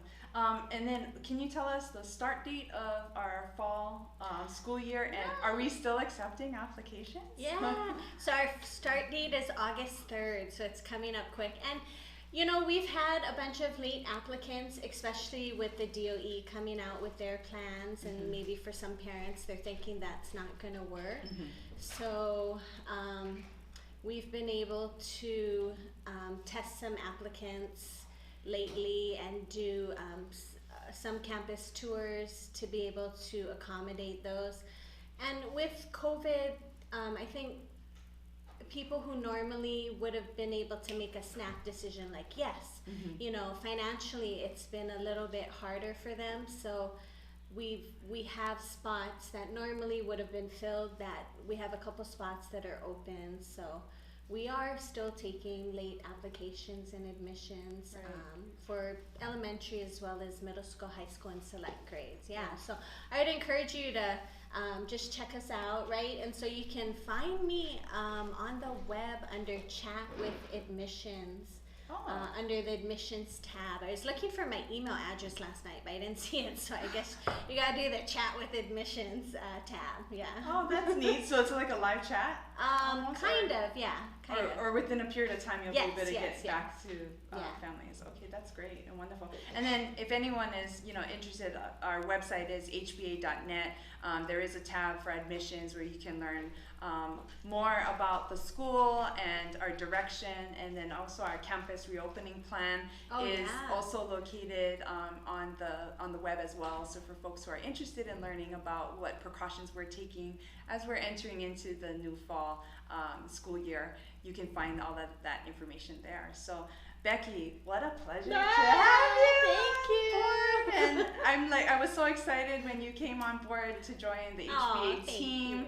And I think we're so blessed to have you, especially here on the elementary campus, and making these matches, and you're so good at building relationships with families. So you talk about filling Mr. K's shoes, but I think you are really doing an excellent job with that. Thank you, and shout out to my fellow classmates who work here at HBA: Peter Chang, Claudine Florenco Takatsuka, and Julie Taylor Venegas. Whoop whoop, 92. Wow, 92 represent, right? Yeah. Good. All right, so thank you so much again, Becky, for joining us. Thanks, and stay tuned. There's so much more. Aloha everyone, I'm Tanya Joaquin. And I'm John Veneri, both from Living 808.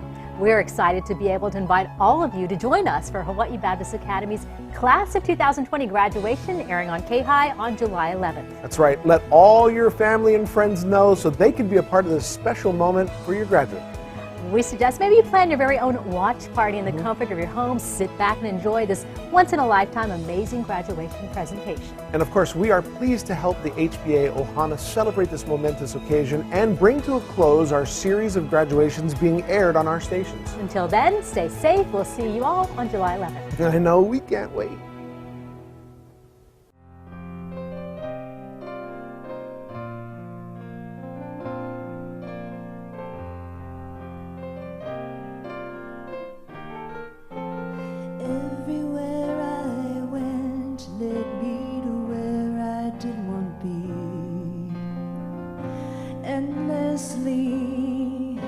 Searching for the key, and at my darkest point I heard my Lord speak.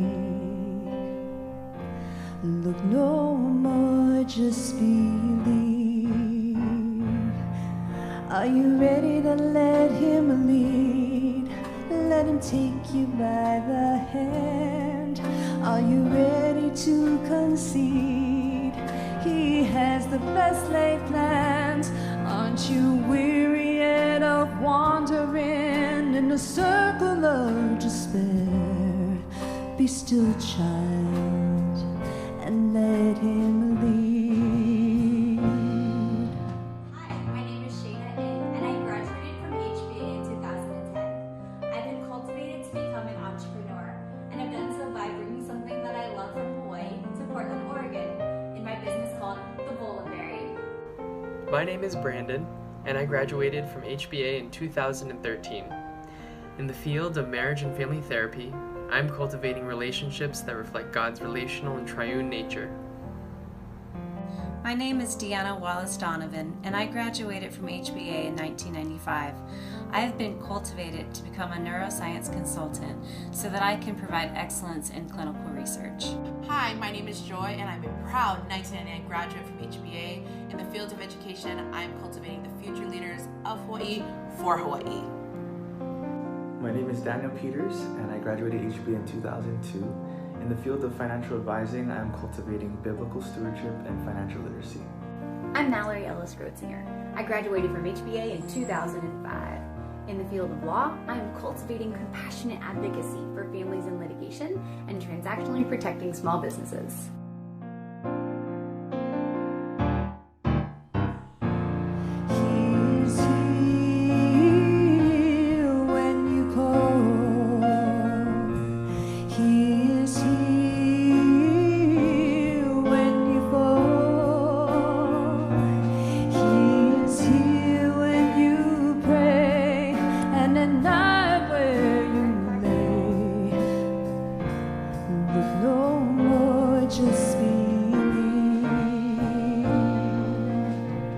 My name is Zach Hicks, and I graduated HBA in 1998, and I am cultivating faith at the intersection of old and new in worship music.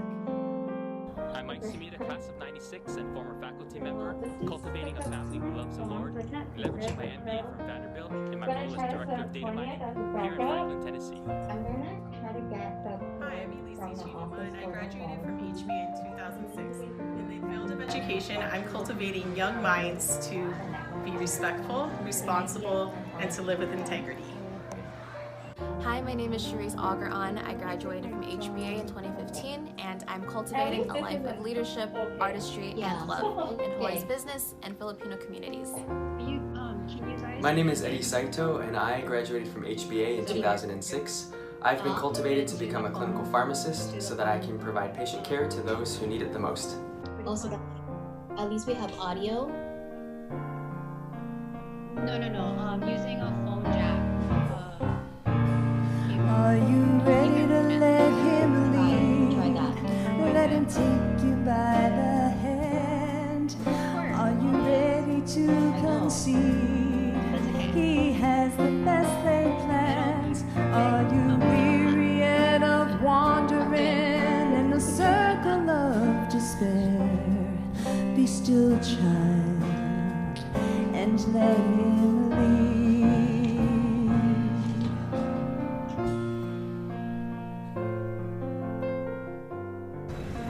Hi, my name is Risha Mishima, and I graduated in 2009. As a faculty member, I cultivate students in the field of biology so that they can better understand God's design. My name is Lorraine Chandler from the class of 1993, and I'm cultivating students in the field of mathematics so they can develop perseverance in problem solving. Hi, Paul. So watch the part. Yeah, we're having the system is down. It is down. Okay. Can you hear us? We're on the 20th. Yes. Is Jennifer Oyer still on? I just want to see which has a better connectivity, where I am or where Susan is. Hi, I'm So, Valerie hello. Stackler. Guys, 1, 2, 3. And You guys are 1, 2, 3. It looks as a faculty member, I Where I cultivate am? 7th graders Yeah. in the fields of reading Okay. and writing so that they can better understand the So struggles let's and try to hopes set of this room humanity. up with social distancing then. My name is Tracy Morihara, and I'm a 1991 graduate of Hawaii Baptist Academy. I'm on the 20th. As an elementary school faculty member, I am cultivating students in STEM so that they develop an appreciation for the beautiful world God has created, are curious and are ready to explore this world and take care of it, as well as develop the critical thinking and problem-solving skills to make a difference in Jesus' name.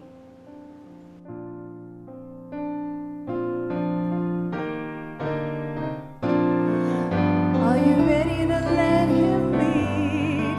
Let him take you by the hand. Are you ready to concede? He has the best laid plan. Aren't you weary yet of wandering in a circle of despair? Be still, child, and let him lead. Are you weary yet of wandering in a circle of despair? Be still, child, and let him lead. Be still, child, and let him lead.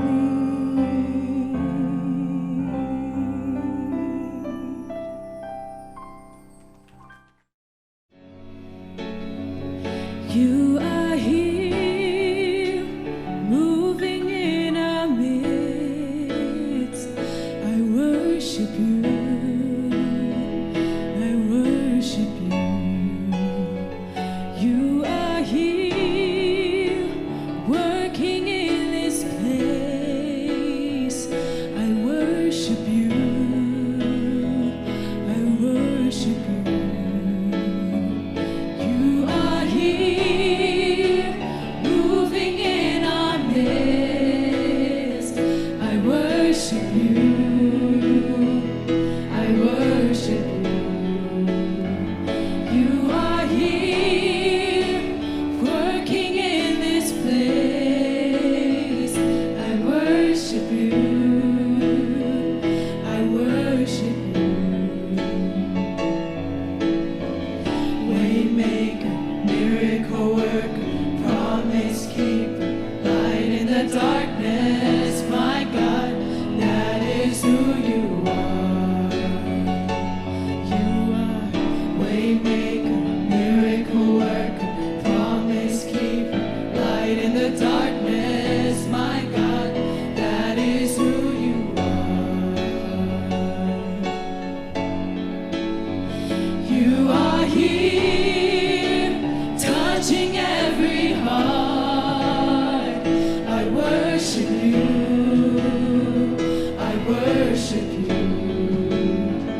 You are here, healing every life. I worship you. I worship you. You are here, mending every heart. I worship you. I worship you. You are here, meeting every need. I worship you. I worship you.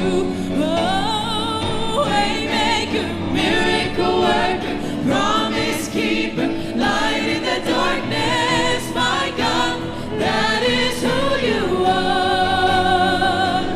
You are waymaker, miracle worker, promise keeper, light in the darkness, my God, that is who you are. You are waymaker, miracle worker, promise keeper, light in the darkness, my God, that is who you are. You are waymaker, miracle worker, promise keeper, light in the darkness, my God, that is who you are.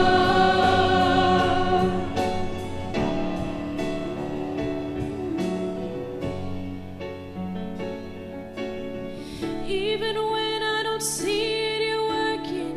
Even when I don't feel it, you're working. You never stop working. You never stop working. Even when I don't see it, you're working. Even when I don't feel it, you're working. You never stop working. You never stop working.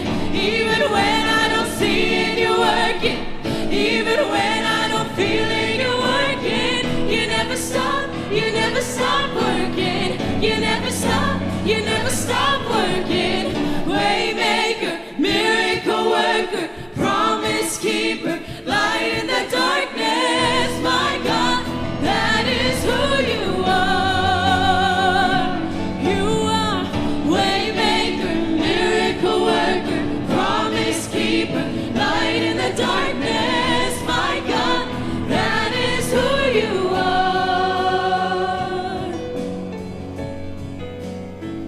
You are here, moving in our midst.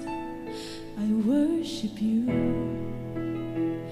I worship you. You are here. You're working in this place. I worship you. I worship you. Waymaker, miracle worker, promise keeper, light in the darkness, my God, that is who you are. Waymaker, miracle worker, promise keeper, light in the darkness, my God, that is who you are. Even when I don't see it, you're working. Even when I don't feel it, you're working. You never stop working. You never stop working. Even when I don't see it, you're working. Even when I don't feel it, you're working. You never stop working. You never stop working.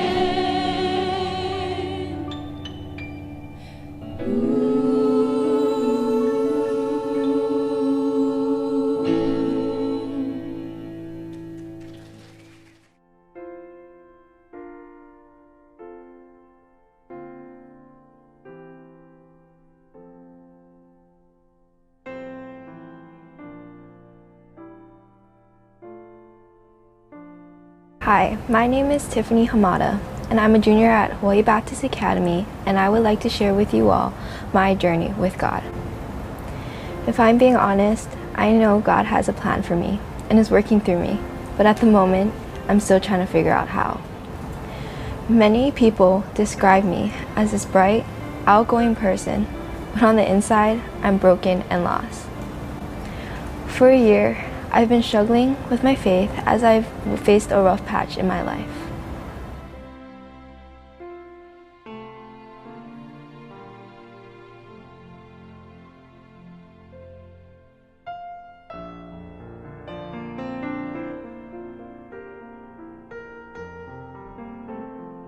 Sports has always been something I've been defined with. I quit majority of my other extracurricular activities to focus on this. I've been playing since I was 6 years old, and last year was the end of my athletic career.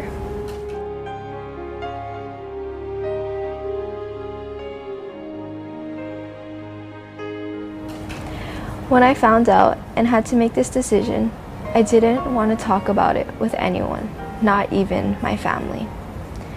I pretended I was okay with it because I didn't want my parents and friends to see how hurt I was. When people asked how I was doing, I would laugh and say, "Yeah, I'm fine. Now I can focus on school."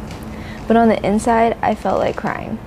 I was filled with anger, jealousy, and even loneliness. I would go home and sit in front of my mirror and just cry. I would ask myself, "Why, God? What did I do to deserve this? What is your plan?"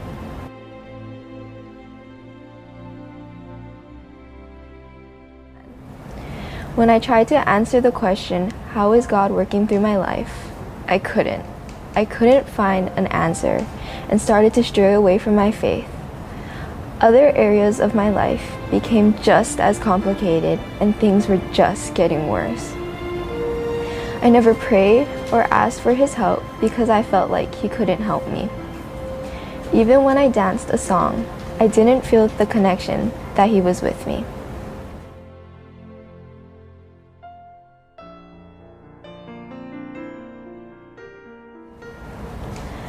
Fast forward a year, and during Christian Emphasis Week last month, we learned about how to cultivate our faith. It really opened up my eyes of how we need to persevere through the rough times, have hope through it, and accept that we are broken. I now know that even though I'm at a rough patch in my life, and I may not know the answer and reason of all of this, I trust him. I would like to leave you all with this verse from Isaiah 55:9.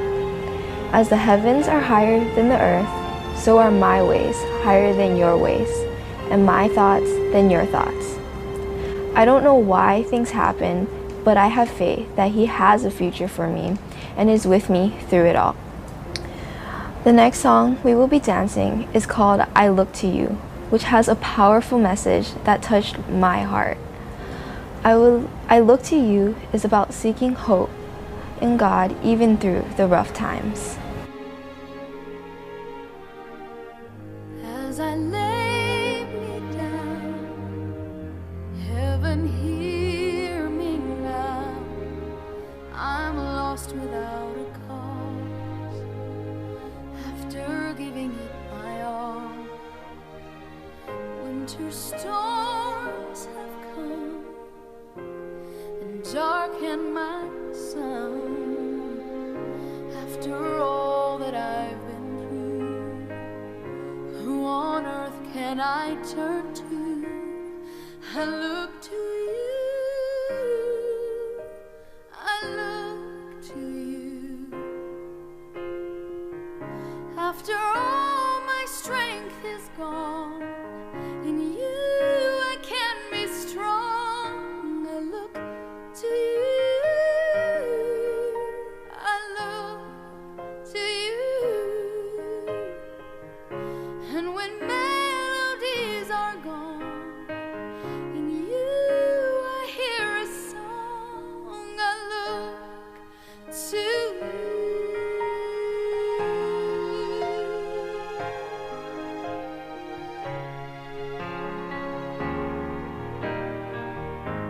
About to lose my breath, there's no more fighting left, sinking to rise no more, searching for that open door. And every road I've taken led to my regret, and I don't know if I'm gonna make it. Nothing to do but lift my head. I look to you, I look to you.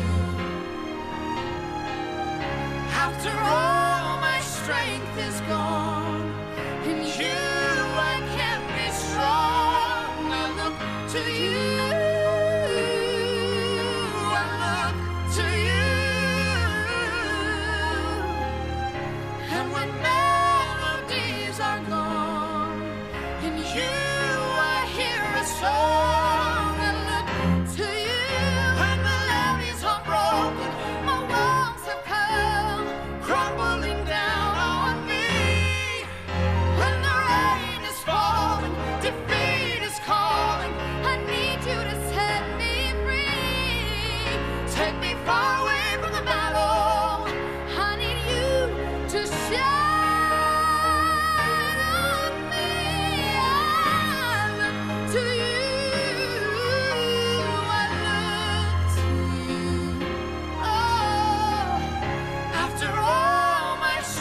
is gone. In you I can be strong. I look to you. I look to you, yeah. And when melodies are gone, in you I hear a song.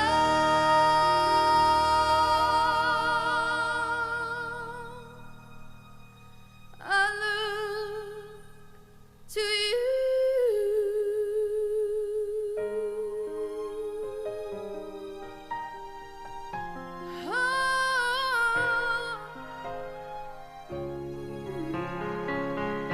I look to you.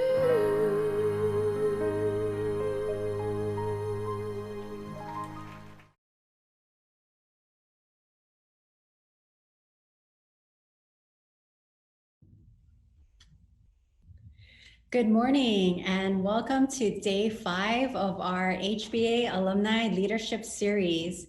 I can't believe it's our last day, and I hope that all of you who have tuned in throughout the week have been just as inspired as I have, learning from our alumni community leaders. If you've enjoyed our Alumni Leadership Series and want us to continue, give us a like below in the YouTube channel link. My name is Jennifer Oyer, and I am a proud graduate from HBA from the class of 1997. Our Alumni Leadership Series it was designed not only to be a professional development for our alumni, but it was really also an opportunity for us to highlight some of our amazing and distinguished alumni who are doing really great things in the community.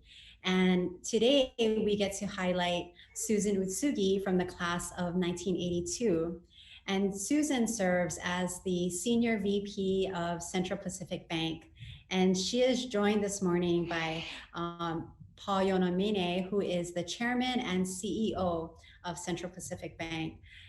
If you want to learn a little bit more about them, you can go onto our hba.net/alumni and check out their bios. Please take the time to look over them because they are distinguished and really well-respected leaders in our community. So thank you, both of you, for being with us today.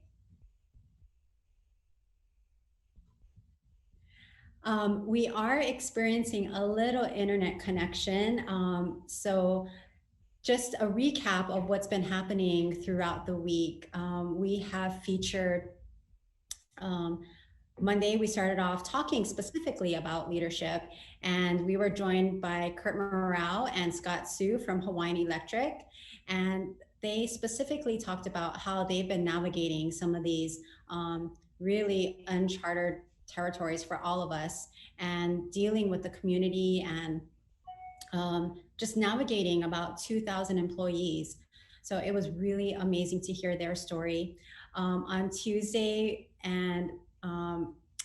we had an opportunity to talk with our judges, our distinguished judges from the circuit court. We were joined by Todd Edens and also Karen Nakasone and Courtney Glaza Naso. And they talked about service to the community. Wednesday, we were able to catch up with Erin Kano Uehara, who is married to Chris Uehara, and they are co-owners of Shokolea. And we also talked with Jarrett Walters, who is the president and CEO of Hawaii Building Maintenance. Yesterday, it was an inspiring talk with 3 people who are serving in ministry. And we were able to catch up with Steve Newman from the class of 1980, Tim Savage from the class of 1979, and also Zach Hicks from the class of 1998. And today we're going to specifically talk about community and how Central Pacific Bank they've been really showing some amazing leadership in the community, doing things like innovative programs like Keep Hawaii Cooking, which has been supporting the restaurants and local employees. And it's just been an amazing program that has been able to support the community. So we'll hear a little bit more from them. So I know that Susan is in her office right now, and she is working on some tech, but I wanted to introduce Paul. Paul, I know you're on, right? Hey, Jennifer. Yeah. Can you hear me okay? I can. Thank you so much for joining us. Yeah, my apologies, everyone. We've been, experiencing some Wi-Fi difficulties, of all times, right? Never fails throughout the year. And just this one time, the Wi-Fi goes down. So my sincere apologies for that. And hopefully Susan's getting on, with another instance there. Okay. There you go. I see Susan on it. Yeah. All right. Well, thank you so much to the both of you. This whole year really has been kind of chaotic. So I think everyone that's tuning in totally understands. We're just super grateful for your time. But Paul, I know that you're kind of settled in, and I thought, maybe we can start with you and talk about, we're talking about community, but also leadership. So what does leadership mean to you, Paul? Sure. Well, leadership naturally is just about, leading a team to a desired outcome or an objective. But, I want to focus a little bit about good leadership. And, I've been in leadership positions where, quite honestly, I've been effective. I've been ineffective, and I think the key difference has always been that if that cause, that objective, really comes from the gut, that I'm passionate about it. I believe in the cause. You become very selfless, and it's not about, leadership per se. It's just about trying to get the job done, getting things done. And it really comes from the heart, and those are the instances when people have told me, Paul, that's good leadership, right? So, I wanted to, present an example. And by the way, Jennifer, is the communication okay right now? Yeah, it's great. Okay, good. I'd like to give an example.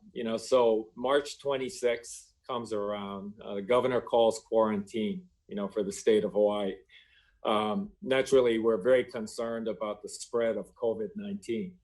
And myself, as the CEO of Central Pacific Financial Corporation, which is the parent company of Central Pacific Bank, first and foremost, my concerns go to my family members, all of our employees and their families, but also about the economy. We knew that with the quarantine, there was going to be a complete shutdown of tourism, and the implications of that to our economy, to our customers. And naturally an ailing economy can present a lot of other issues like mental health issues, crime, things of that nature. So Central Pacific Bank, and again, as a CEO, we had to step it up. And we looked at, what can we do as a bank, to give back to the community, to give back to our customers. And that's when we had the Paycheck Protection Program. We did over 7,000 loans. Our team worked 24/7, including Susan. We had to give a lot of deferrals to customers, who couldn't pay right away. Clearly the economic outlook was very difficult. And then, at the same time, we had to have adequate business contingency planning to make sure that our employees, our customers were going to be safe, that the bank as an essential business will continue. So, the net of it is that there were so many things we had to do. And I, as the CEO, it was almost instinctual. And, clearly I'm passionate about it. I have to make sure that the bank and the community is in a good place. But the one thing I have to emphasize is that leadership isn't just that one person. I found my executive team stepping up. I found a lot of my employees stepping up. There was leadership at every level in the organization. And so good leadership, many times, it's not just about that one person. It's a collective effort. Everybody in the team finds their place as a leader. And if there's leadership at every level, it works. So. That's great. Thank you for sharing that. Sure. Community leaders really take responsibility for the well-being and the improvement of their communities. Susan, I want to hear from you. What does leadership mean to you?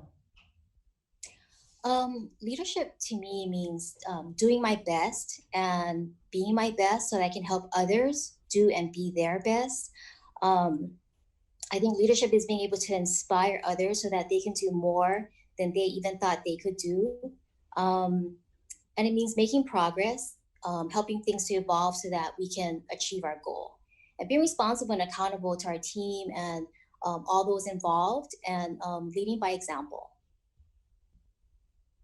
Yeah, I know that. I'm sure that you've been doing a really amazing job leading by example, especially with all that's been going on with you folks having to do the payment protection program. I know that you were staying up. You had some late nights having to discuss all of that.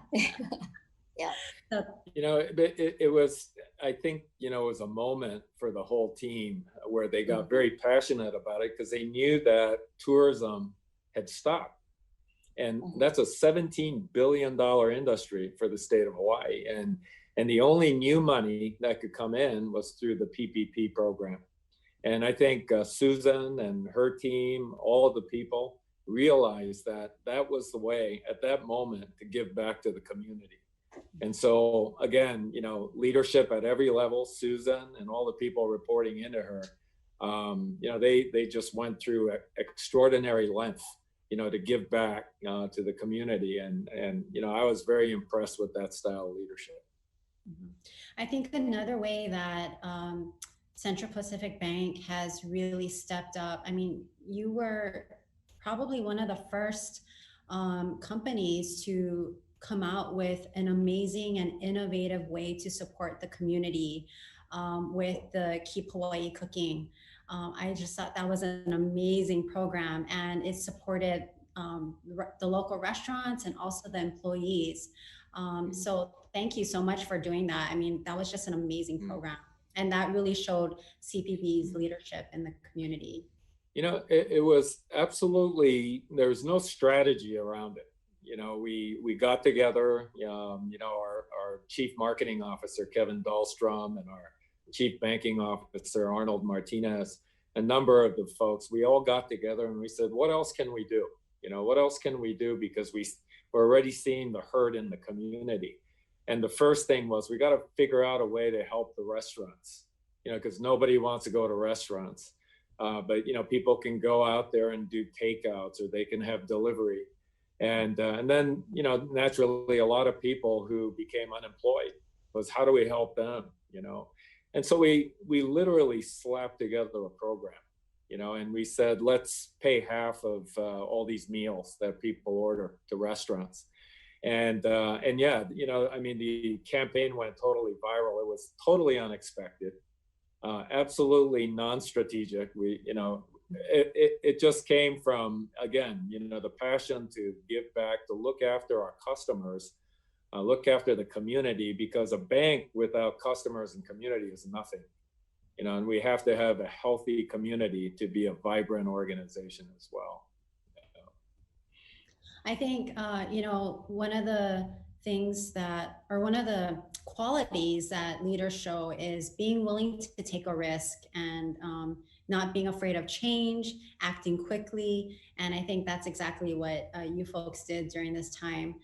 I want to dig a little deeper, and we kind of touched upon this in the first question, but what do you believe are qualities of a community leader? Susan, I'll throw it over to you first. Okay. I think compassion and the ability to have empathy for others, being strategic and visionary, and also being persistent and committed. I think you have to, be committed for the long haul. And then also being collaborative. That's really important, to be able to work with a team. Yeah, great answers. And Paul, how about you? What do you believe are qualities? Yeah. I completely agree with Susan. Maybe I can just cite an example. When one of my first stints when I was working here in Hawaii, back in the 90s, I was 37 years old and I became the chairman of Child Family Service, and I think I was the youngest on the board, and somehow I became chairman, right? And I have to tell you, I was so insecure about it. I really didn't know what I was doing many times, but I became very passionate about what CFS represented in the community, through their anger management, elderly care, adoptions program, and so forth and so on.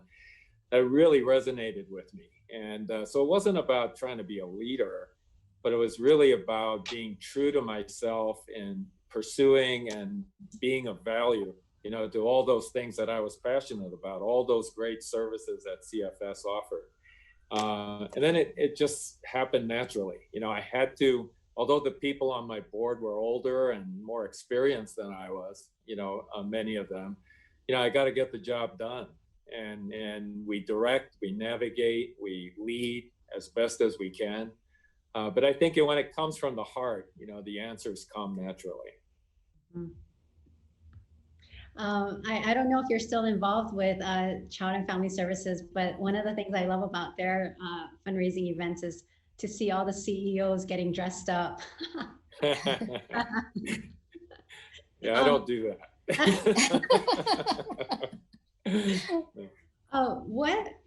What are some specific things that you think people can do to become a community leader? We have a lot of young alumni who are tuning in, and you talked about how young you were being the chairman of that specific board.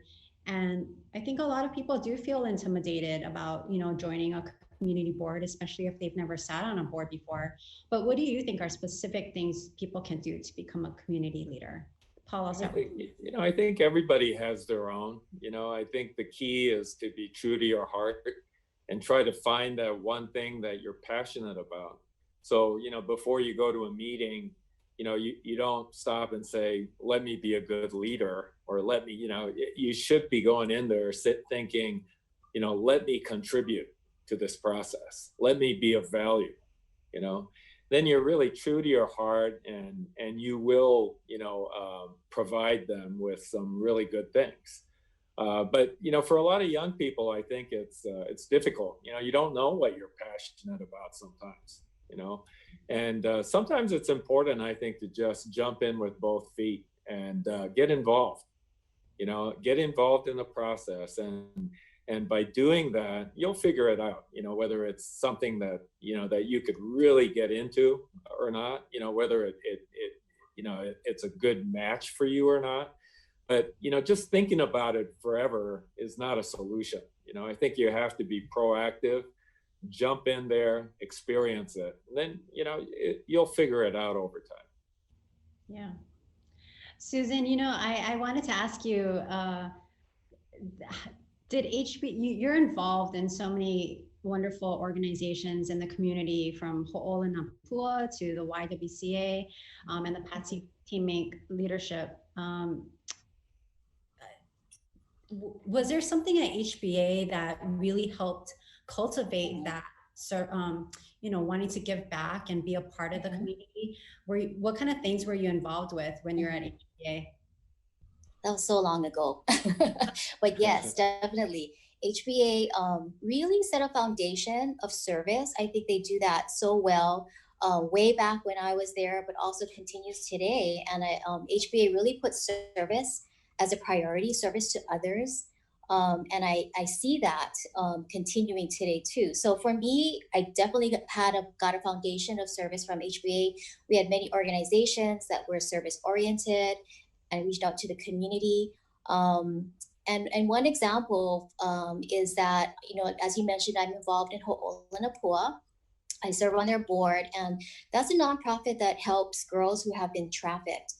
And prior to me serving on the board, when I first learned about the organization, the person that I was talking to made the connection that I was an HBA graduate. And right away, their eyes lit up and they said, wow, the HBA students, I think it was the National Honor Society or one of their organizations, but they had already been involved and they had several fundraisers raising thousands of dollars for Ho'olanapua.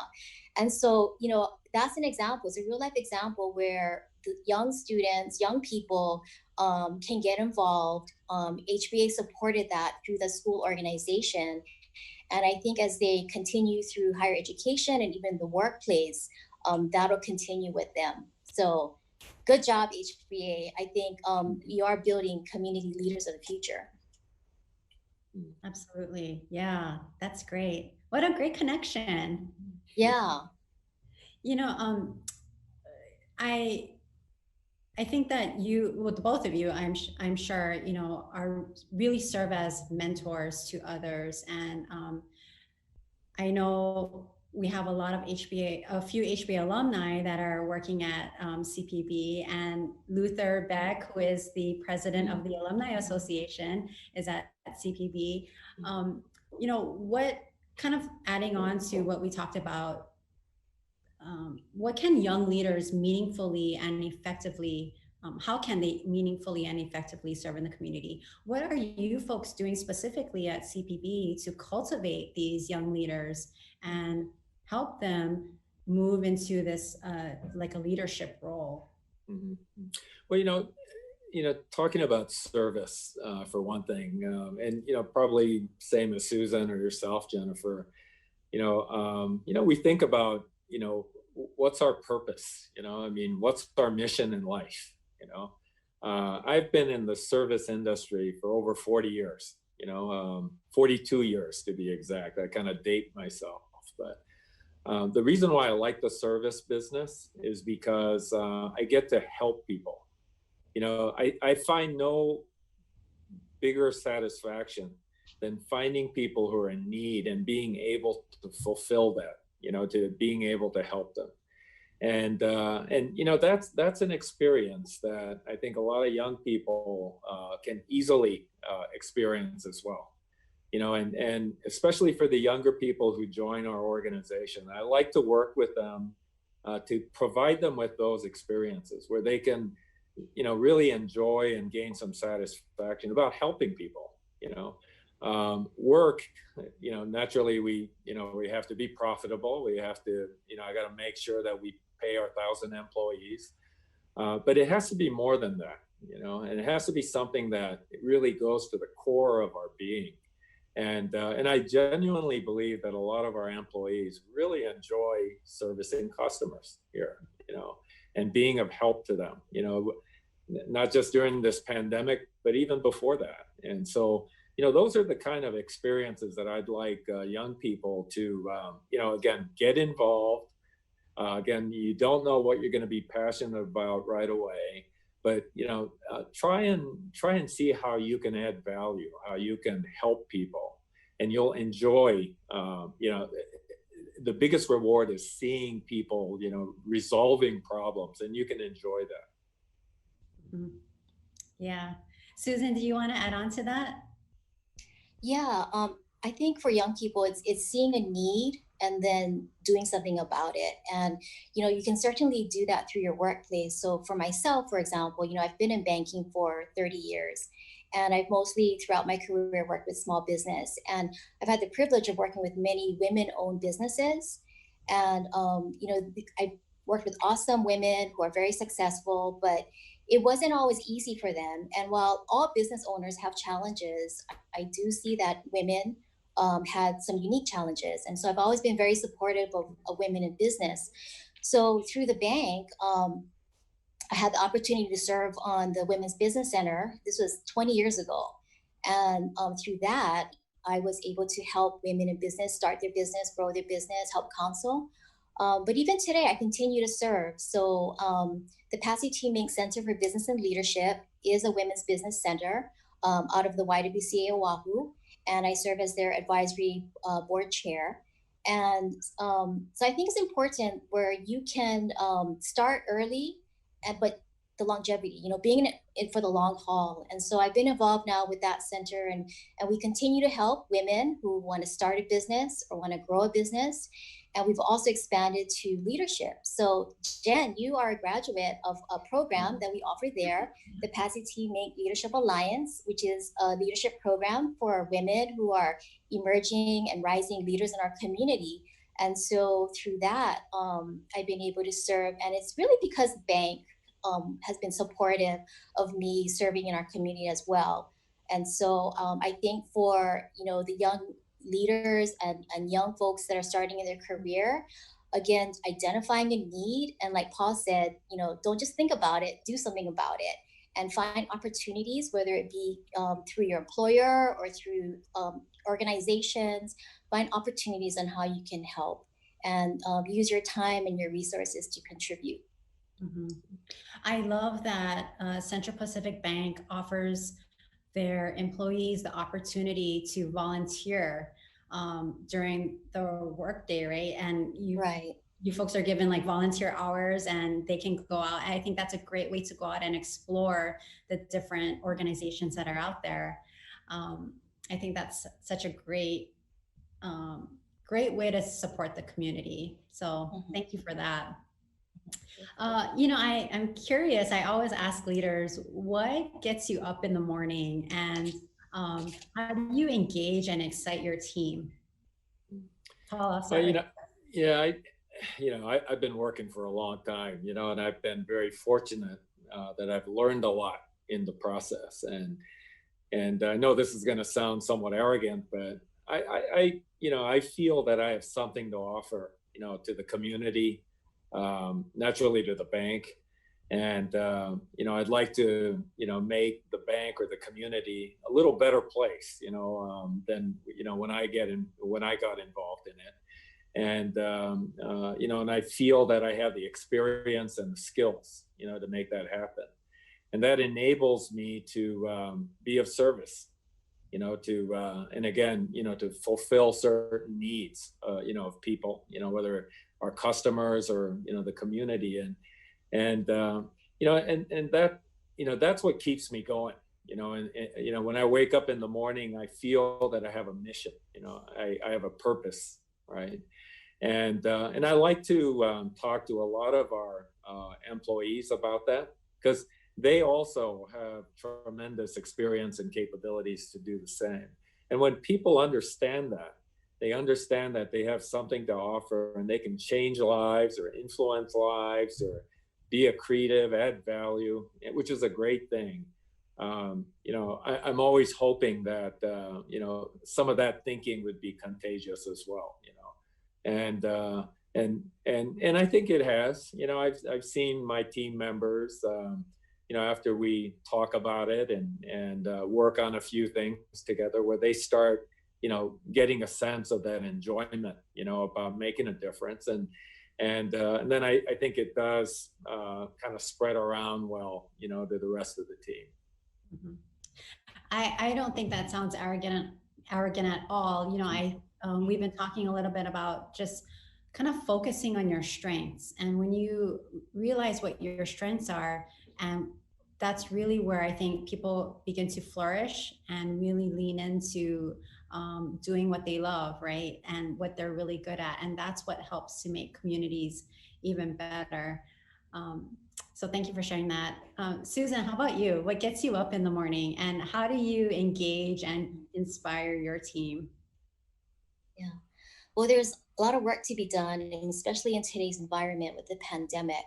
And, I tell our folks that what we are doing is making an impact on people's lives, especially small business owners. It's their livelihood, it's their family, their employees. And so, going through PPP, and what carried us through was that people were counting on this. And this was really important just to give people peace of mind. And so it was, we're helping them to survive in some sense. And so it's really that, like Paul says, is that service. I say in banking, what we do is we help people make their dreams come true. And so if we're able to help a business owner grow, help them to buy their home, help them to send their kids to college, whatever their dreams are, that's how we make a positive impact. And so, banking can be tough. We're highly regulated, but we help people achieve their goals and achieve their dreams. And so that's what keeps me going. And that's what I really like to remind our team, that the work we do is important because it impacts people's lives. Yeah, you know, and we're not a nonprofit organization. You know, we have shareholders. Shareholders rely on us to, you know, that so that we pay dividends, keep the share value high, so they in turn can have a good living. But you know, many of the employees here, naturally, you know, we want to get paid as well, but it has to be more than that. You know, it has to be some meaningful work, like we're really making a difference. And so, you know, if we can, you know, and it's interesting in life, you know, when you do those things and you are of real service, the money follows. You know, then we have a cycle where we can continue doing those things in the community and still keep the shareholders happy, and you know, they have their, you know, financial needs, and they can achieve that, you know, by being investors in the bank as well. So then it becomes a very healthy ecosystem. Mm-hmm. Susan, I love the way that you described your job and banking. You know, I've never been in the for-profit industry, but I've always kind of thought that banking was probably like sterile, you know, like and boring. But you know, you think of it differently as you folks are really building relationships with your clients, and you're really wanting to, yeah, like you said, help them be better. And I think that's really cool. Thank you for sharing that. You know, we talked a little bit about the pandemic and COVID. What are some of the things that you folks are going to be doing differently as community leaders post-COVID, or, you know, as we continue to move forward? Mm-hmm. Susan, do you want to take that first? Okay. Yeah, you know, this pandemic has been, has impacted all of us in ways that we never anticipated, we never expected, and it's unprecedented. So we don't know what the future holds. All we can do is figure out how do we deal with the new normal. I think it's an opportunity to do things maybe that we haven't done before, partly because maybe we never had the time, or partly because we're forced to do it. So for example, you know, my daughter Noelle is a graduate of HBA class of 2012, and she's in Northern California, and, you know, she works long hours, but now that they're at home, she's been cooking, and she's never really cooked before. So, you know, she's making these elaborate meals on the weekend that take all day, and baking bread that takes 24 hours, and thinking, wow, who is this girl, you know? And so, but it's allowed us to do things that we maybe have not thought of doing before. And for the bank, you know, we were sheltered at home. So we worked at home, and we didn't necessarily think that was something that was possible. But when we were forced to do it, it worked in many areas. And some people are gonna, you know, it's very feasible. And some people will work it from home permanently. So I think it kind of opens your eyes to possibilities, and, you know, dealing with, you know, what we have to deal with, but what can we do differently? How do we now help our businesses, for example, deal with this new normal? How do we help them to adjust, you know, not having contact with people, having to go online, having to be more digital? And, you know, I'll let Paul share, but it's, you know, the bank has been making a lot of strides with our digital processes, and we'll be making some offerings. I think we already have it on our website, our Bricks to Bytes initiative through our foundation. I'll let Paul share with that, but it's super exciting. So how, you know, and I think one thing I thought of was that, you know, while we're at home, what makes strong communities in any environment are families. And I think with this pandemic, you know, we've been sheltered at home with our families, right? And so I think it's an opportunity. I think strong families make strong communities. And so, you know, we should take advantage of that time and that time that we've been given, because we can't do things like we used to create strong families, because that in turn will create strong communities. But Paul, can you share about some of the exciting things that the bank is doing to help small business go digital? Yeah, so, you know, unfortunately, this you know, this pandemic crisis is going to continue, you know, for a while. I think it's going to be quite some time before we have a vaccine, you know, that can really thwart, you know, a lot of this COVID-19 spread. And so So in the interim, in the meantime, first and foremost, from my position, I have to, I definitely have a, responsibility naturally to my family, but I want to make sure that this bank, is sustaining and can provide the necessary services to all of our customers. And what Susan was talking about on the digital front is just one of the tools, so to speak, that we're offering to our customers, and we'll be launching a new platform later this month, and it will be tweaked on and on till our grand launch, probably closer to the end of the year, with some very cutting edge functionality on a mobile app. So those are things that I think this market here, not just in Hawaii, but we're hoping that people outside of Hawaii, with some Hawaii roots, might actually also start banking more with a Hawaii-based bank, especially if we have a good digital platform, that they can utilize. So we're going to be doing a lot to make sure that the bank is, sustaining. It provides all of the necessary services, the convenience and security to all of our customers. Now, but that's the bank front. What's even more important, the bank's success is only, we're only successful if our customers and the community is successful. So we'll continue to spend a lot of time trying to give back to the community, trying to influence certain policies, instituting, certain measures and things of that nature. And what I mean by that is I've personally been very active in trying to figure out the perfect balance between health and safety and opening up our tourism industry here. So I've been providing testimony at the state legislature, at the Senate. I'm working very closely with the state administration, especially about opening up travel in low infection regions like Japan, for example.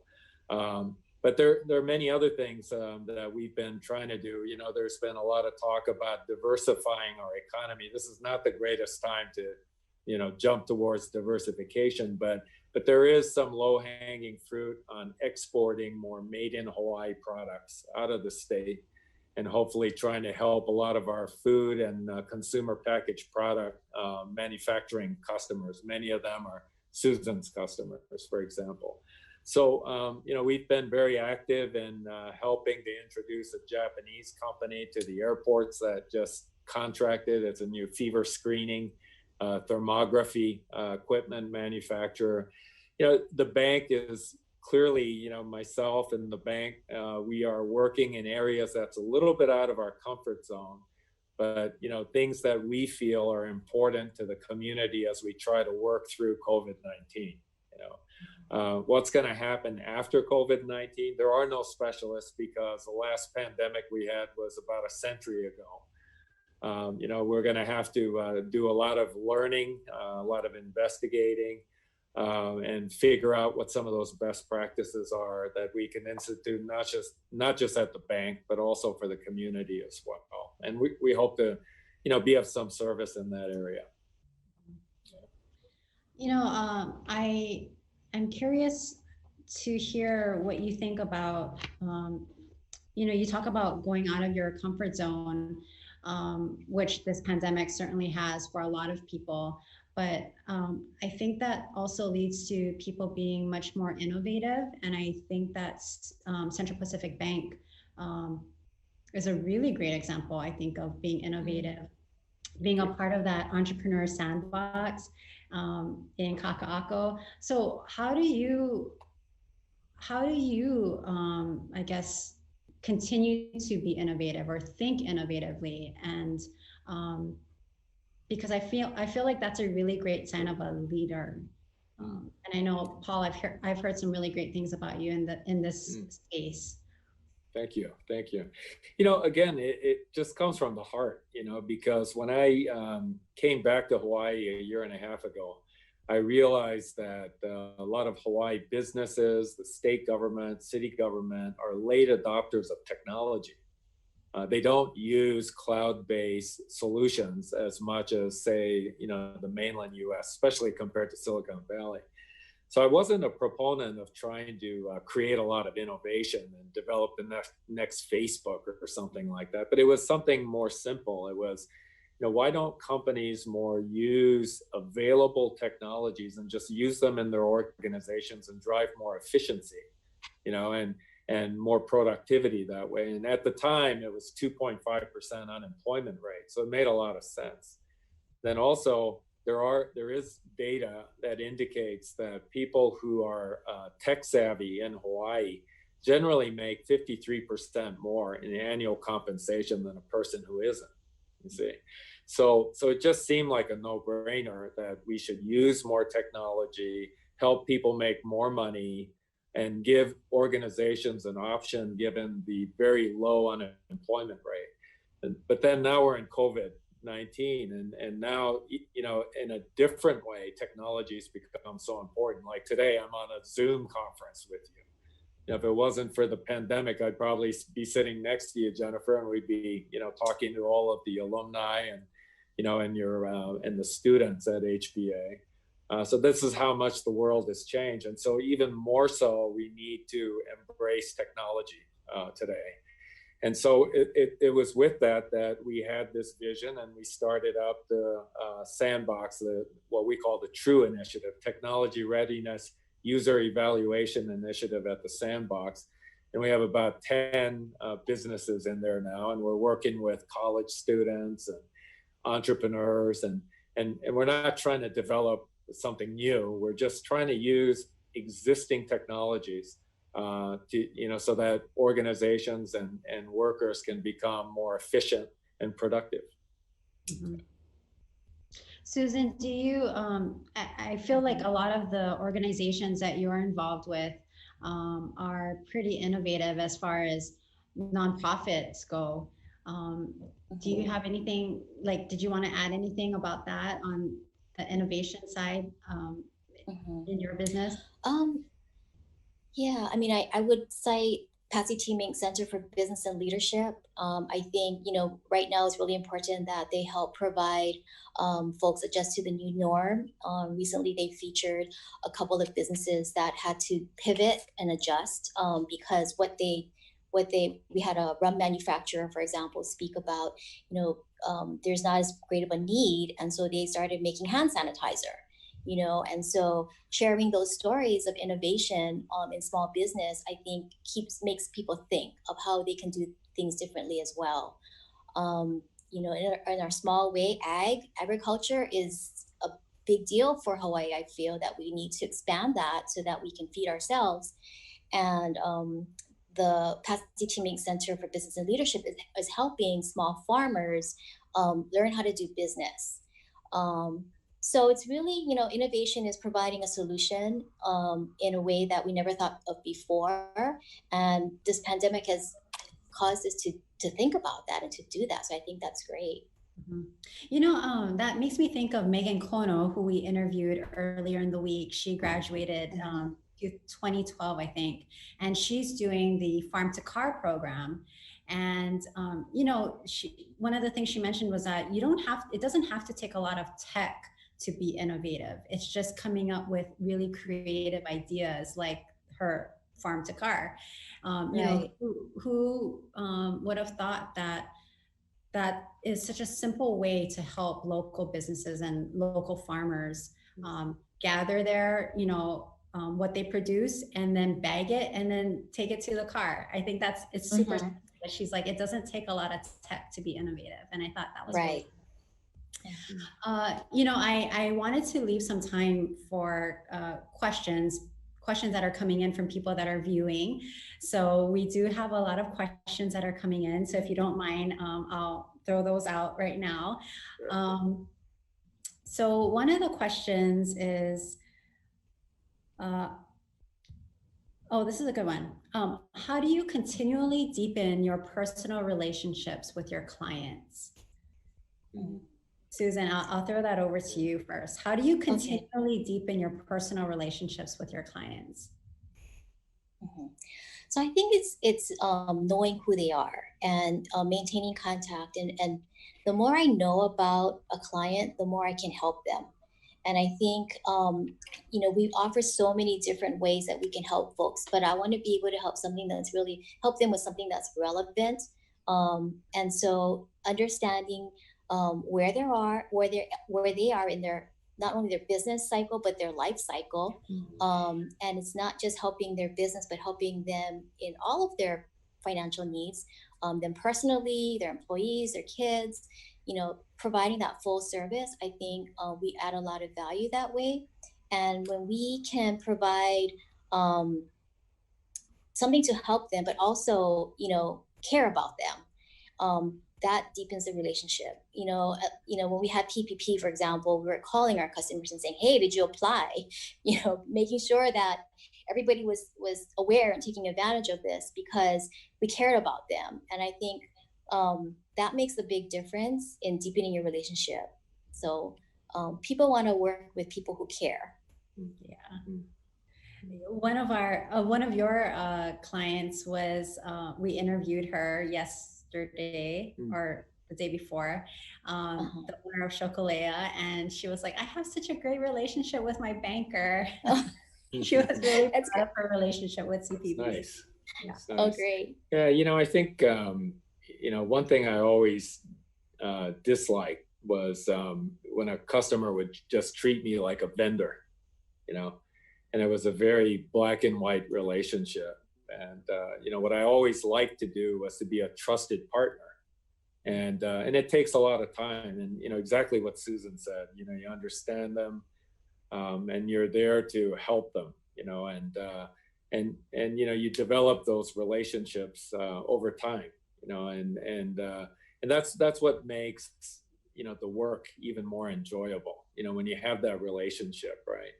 Because customers really feel that they have that value, you know, from you, and they could trust you. So, so just to add on to, you know, Susan's comments.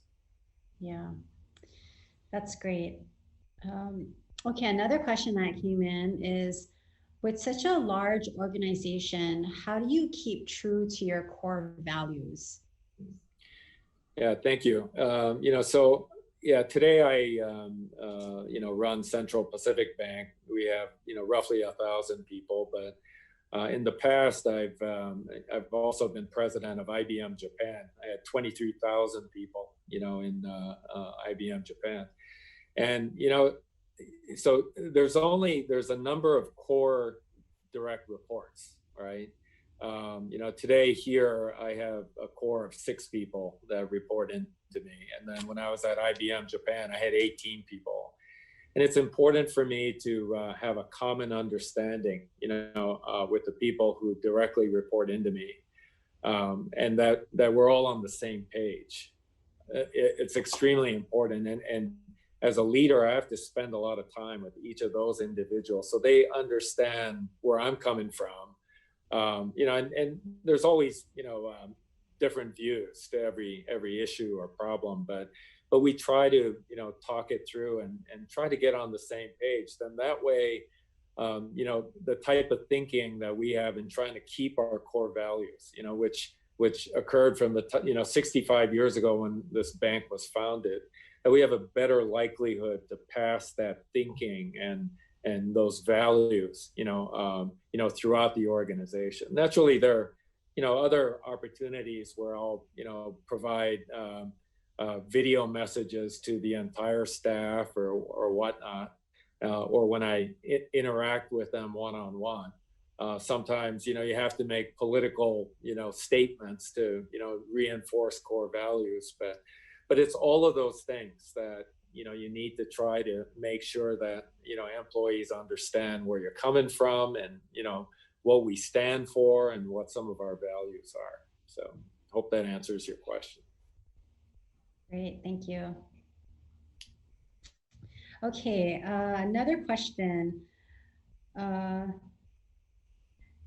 As a young alum, what advice do you have for someone who is looking to grow in a leadership position? As a young alum, what advice do you have for someone who is looking to grow in a leadership position? Susan, you want to take that? Okay, I'll start. I think it's putting yourself out there and being willing to do the little things well, which will then build trust so that people can trust you with the big things. It's being willing to serve, and focusing on what you're doing and doing it well. So leadership, it takes time sometimes, to build that. I think it comes, you have to build your reputation and build your trust with others. So my advice would be, do the little things well, and then you'll be trusted with the bigger things that will lead to other opportunities. Great advice. Love that.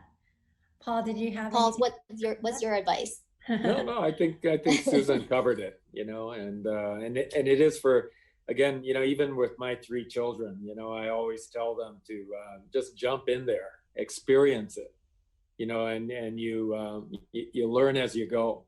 And if you're fortunate, you'll find that one thing that you're passionate about, and leadership generally just follows. When you're passionate about a cause, almost unknowingly you start leading, and it doesn't necessarily mean that you have to be the leader of the pack either. You could be part of a team and exert your leadership as a team member as well. As I said, it's leadership at every level. So no, I agree with Susan. It's about just jumping in there and experiencing it. Great, thank you. Another question that came in is, who has been a mentor that has helped you grow in your leadership? Sure. Okay, I'll start on this one. So I've had a mentor for 43 years, and he still calls me up once in a while and gives me a lecture, okay, on something. And most of the time he's wrong. But he always tells me, he goes, Paul, I'm going to tell you this, and you should listen. And I might be wrong, and then you don't have to act on it, but you should have the humility to hear me out.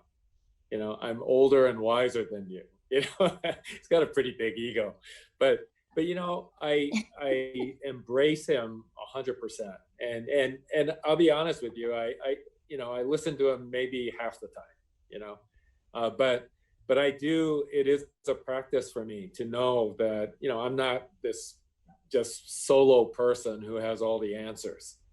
I think having humility is so important as a leader. You have to be willing to listen to other people, and then you pick and choose what you think applies or what's going to be effective. And so, yeah, I have this, that's my first boss. He's the guy who hired me out of college, and we're still very close. We talk at least once a month, and I've been very fortunate. I don't pay him for those services either. So it's good. Yeah. That's great. Thank you for sharing that. Sure. Susan, how about you? I would say it's actually my current boss, but interesting enough, he was my boss when I took my first management role as an assistant manager, and this was at another bank, but it was my first management position, and he was my boss there. And then actually when he moved over to Central Pacific Bank and recruited me over, but interesting enough, I never reported to him. I've been with Central Pacific Bank this month 20 years, and I actually never reported to him until last year. So he's been my mentor, because what I learned from him was about dealing with people and providing exceptional service. And he's great at building relationships and knowing your customers, and really, talking about relationship is that because I've been in banking for so long, I've worked with people, customers who have become friends, really they become friends. And that's what I learned from him, is how to build relationships with the people that you work with and deliver exceptional service. And so along the way, he's taught me good lessons, and he'll tell me what to do sometimes now, and it's little things, but it's because he cares. you know, and I think that's what great mentors do. They sometimes they have to show tough love because they care, right? Just like being a parent. So that would be my mentor. Great. Thank you for sharing that. Mm-hmm. We're going to be wrapping up pretty soon. So I think this is a really great question to end with. With so many generations now working in the same environment, can you talk a little bit about generation leadership differences in styles and communication? I'm sure you have that at the bank. So, with so many generations now working in the same environment, can you talk a little bit about generation leadership differences in styles and communication? Mm-hmm. Shall I start? Sure, Susan, go ahead. Yeah, that's a tough one. You know, I really enjoy working with the young folks at the bank because they come with great ideas, and you know, they have, I think they're also very community minded. And so in our environment, you know, the bank is very community minded. And I think the young generation, they're looking for companies to work for that have those same values. And that's really refreshing. You know, we've been working with some businesses who are owned by young people, and they want to make money, but that's not their highest priority. You know, they want to do good for the world. And so, you know, I think working with, so the style of leadership for younger folks, I think they use technology a lot, which is great. And I think they want to hear, they want to communicate a lot. They want to know what you think, and they want you to know what they think. And I think that's great. You know, communication is so important in leadership and in teamwork. So I guess that would be some of the differences that I see, the use of technology. Sometimes communication is not always verbal. A lot of, you know, they communicate in other ways. And I think that's maybe for some of us who have been around for a while, you know, having those one-on-one, then to me, nothing beats having the one-on-one meetings and really being able to see the person, see their body language. And, you know, maybe that might be one difference between the generations. Yeah. You know, I find not just in the technology front, but and you know that there's a lot. You know, so I'm the older generation, right? But it's incredible how much we can learn from the younger generation. You know, not just on technology issues, but you know, different work behavior. You know, like working more remotely, multitasking. You know, and we in turn, you know, find out how, you know, younger people want immediate feedback, for example, and we learn from that as well. So, you know, what I'm sensing, I mean, at the end of the day, I mean, you know, I'm the CEO and I have to manage the business, but there's a lot of learnings, you know, that can occur, you know, from a multi-generational level, and it would be entirely remiss on my part if I wasn't open to that, you know, because needless to say, I mean, our customer base, we have a lot of young people who are customers, you know, and if we want to, and it's the same thing with diversity. You know, if we want to be successful, we have to be open multi-generationally from a diversity perspective, all those things. So it's interesting, you know, I think also with this pandemic, you know, and you know, we're going to have to figure out what this, you know, during pandemic and post pandemic is going to be about.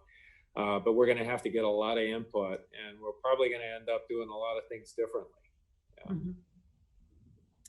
Yeah, I was talking with a CEO recently, and he said that he's really grown to appreciate and respect the younger generation. He's learned so much about what work from home means, and that you can actually be productive when you're working from home. And for him, he learned that you can actually be more productive. They're more productive when they're working from home. And so he said, he's learned so much, and he's grown to appreciate the younger generation. Susan, this question is for you, and it'll be our last question as we wrap up.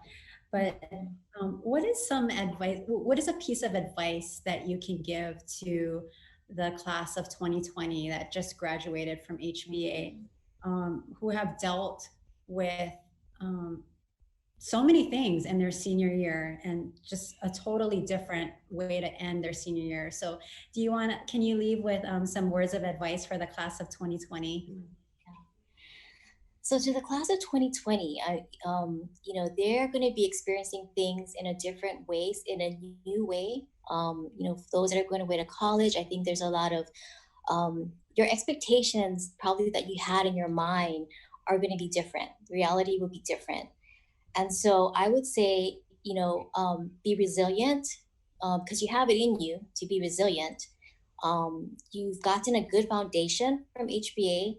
And so, be brave and go out there and don't hesitate because it's something that you didn't expect and it's new. Don't let that hold you back, So I'm excited to see what that generation will do because they've had to be flexible and they've had to adapt. And so I think that will make them that'll help them when they're in life in general, because life will throw you curves that you have to deal with. And so I think that would be great in terms of helping you build your coping skills and being flexible and adaptable. But I wish them the best of luck and exciting to see what they'll accomplish for the class of 2020. Congratulations. Go Eagles. Go Eagles. Well, Paul and Susan, thank you so much for your time and just your words of wisdom today in the past hour. This time went by so fast.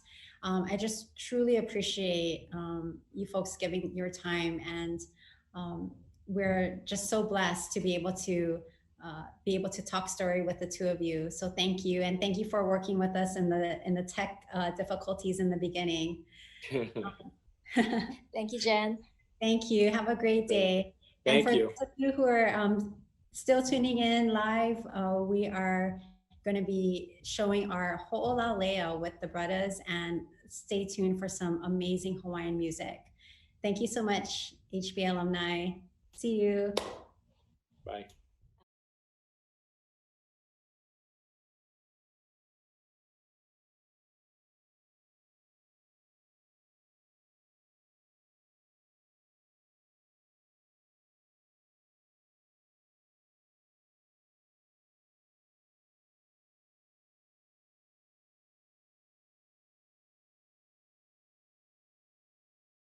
Aloha everyone, I'm Tanya Joaquin. And I'm John Veneri, both from Living 808.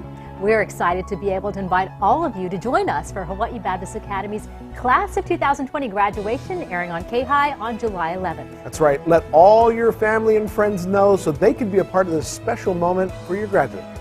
We suggest maybe you plan your very own watch party in the comfort of your home. Sit back and enjoy this once-in-a-lifetime amazing graduation presentation.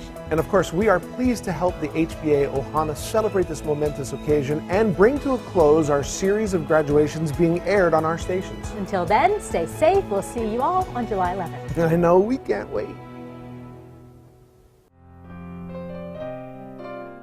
Happy Aloha Friday and welcome to Ho'olau 2020. We're excited to have the brothers Tony Silva and 1985 graduate James Roche and the musical trio of Hoku Zudameister, Kekoa Kalahiva and Pono Reynald, along with special hula performed by Cheryl Arakaki Kalahiva from the class of 1994. So sit back, relax, and enjoy.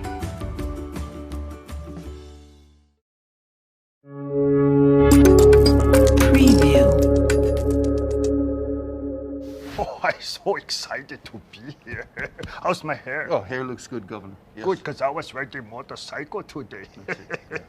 Camera rolling. Rolling? Why don't you guys tell me these things? What's wrong with you guys? We're rolling, we're rolling. Aloha! And welcome everybody to the first annual ever Hawaii Baptist Virtual Ho'olau on top of the internet. For the alumni. Oh, for the alumni and for anybody else who's non-alumni. I would just like to say thank you very much to Hawaii Baptist Academy for having the brothers here to celebrate this momentous occasion. I would like to address this and make this a stamping event by saying and declaring this proclamation of Hawaii Baptists of thinking outside of the boxes and making a platform for entertainers to come and entertain and for people at home to be entertained in this pandemic area of COVID-19. Good job, Governor. Good job. We got to do the Hawaiian, the native language Oh, welcome. the native Hawaiian. Yes. Oh, this is my favorite part. Aloha. Ke akua I ka mau, I ka aina, I ka pona, e ala, kaimukina na kuli, ka pole, and ka makaviva ole. Welcome, everybody, even if you're in Australia or the New Zealand or Japan or even if you're inside the Portugal. Welcome! Governor, the raffle giveaway. Oh, the raffle giveaway. The names are in here. Oh, ladies and gentlemen, we would like to give away Hawaii Baptist first virtual Ho'olaulea giveaway. First prize is this. Oh, first prize is this eagle, baby eagle. Baby eagle. We would like to give this to Jennifer Marshall Garris, class of 90. You get an eagle, barely used. Very good. Just who do they see for the prize? Just call Billy. You call Billy. Next. Yep, go ahead. What is her number? Never mind. If they don't know it, then the chances are they don't go to this school. Okay, I gotta do hand sanitizer. Remember, everybody, wash your hand. Okay? Speaking Keep of your which- social distance. Don't cough on nobody. Make sure you get the mask. Oh. Speaking of which, we are giving that away. Oh, we're going to give this away? Oh, very good. You know how much this is on top of the black market? Like $500. That's right. That's barely even used, Governor. Barely used. Even you still get 1/3 more. Yeah. We would like to give this, some of my favorite people of all time. Mr. and Mrs. John and Diane Hom, Athletic Dean and Academic Director. Yeah. No, Athletic Dean and Academic Director. That is correct. You know what I mean. Yes. Mr. Hom, come see Billy. Yeah, She very has good. this for you. Next, we're going to give away one demerit. Oh, one demerit. Oh, that also goes to Mr. Hom. Yeah. Right there for him, Mr. Hom. We're going to give away one Clorox container. One whole What? Barely used. Barely. Barely. Ladies and gentlemen, I don't think that any inside. I think they just go put some toilet paper in it. But if we go like that, it looks like it's brand new.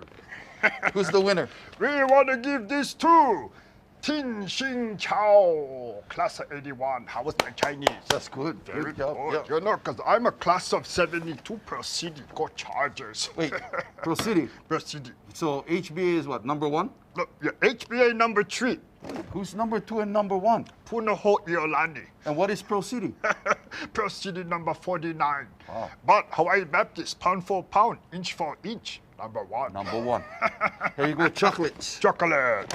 We want to give away 1, 2, 3. Oh, wow. A lot of chocolate. It's milk chocolate, dark chocolate, it's non-prejudice white chocolate, all kinds of non-chocolate. Nice.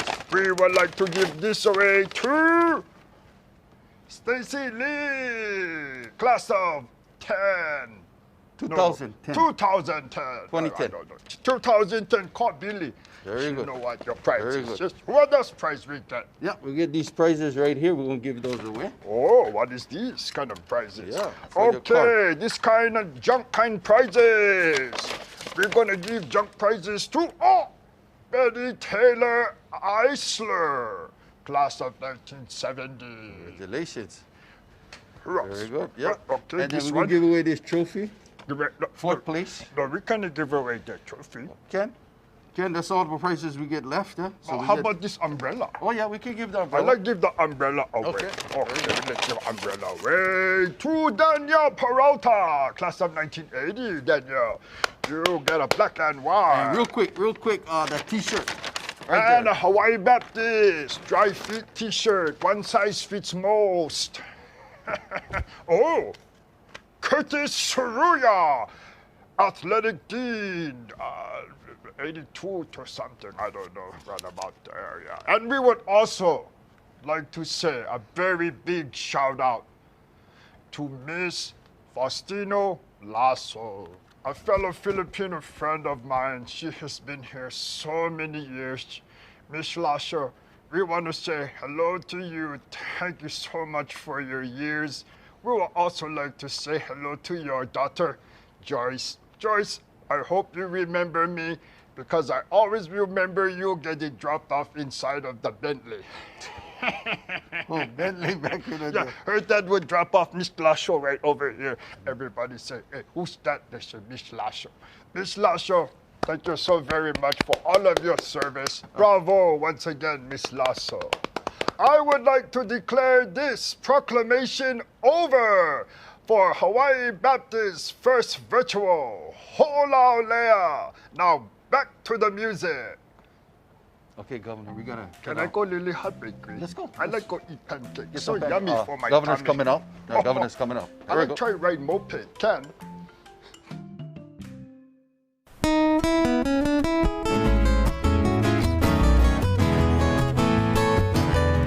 E ho'oheno kei ke aku, ke kai mo ngā ruina, nui ke aloha e hiki pohine, e ke alau ka lipoa.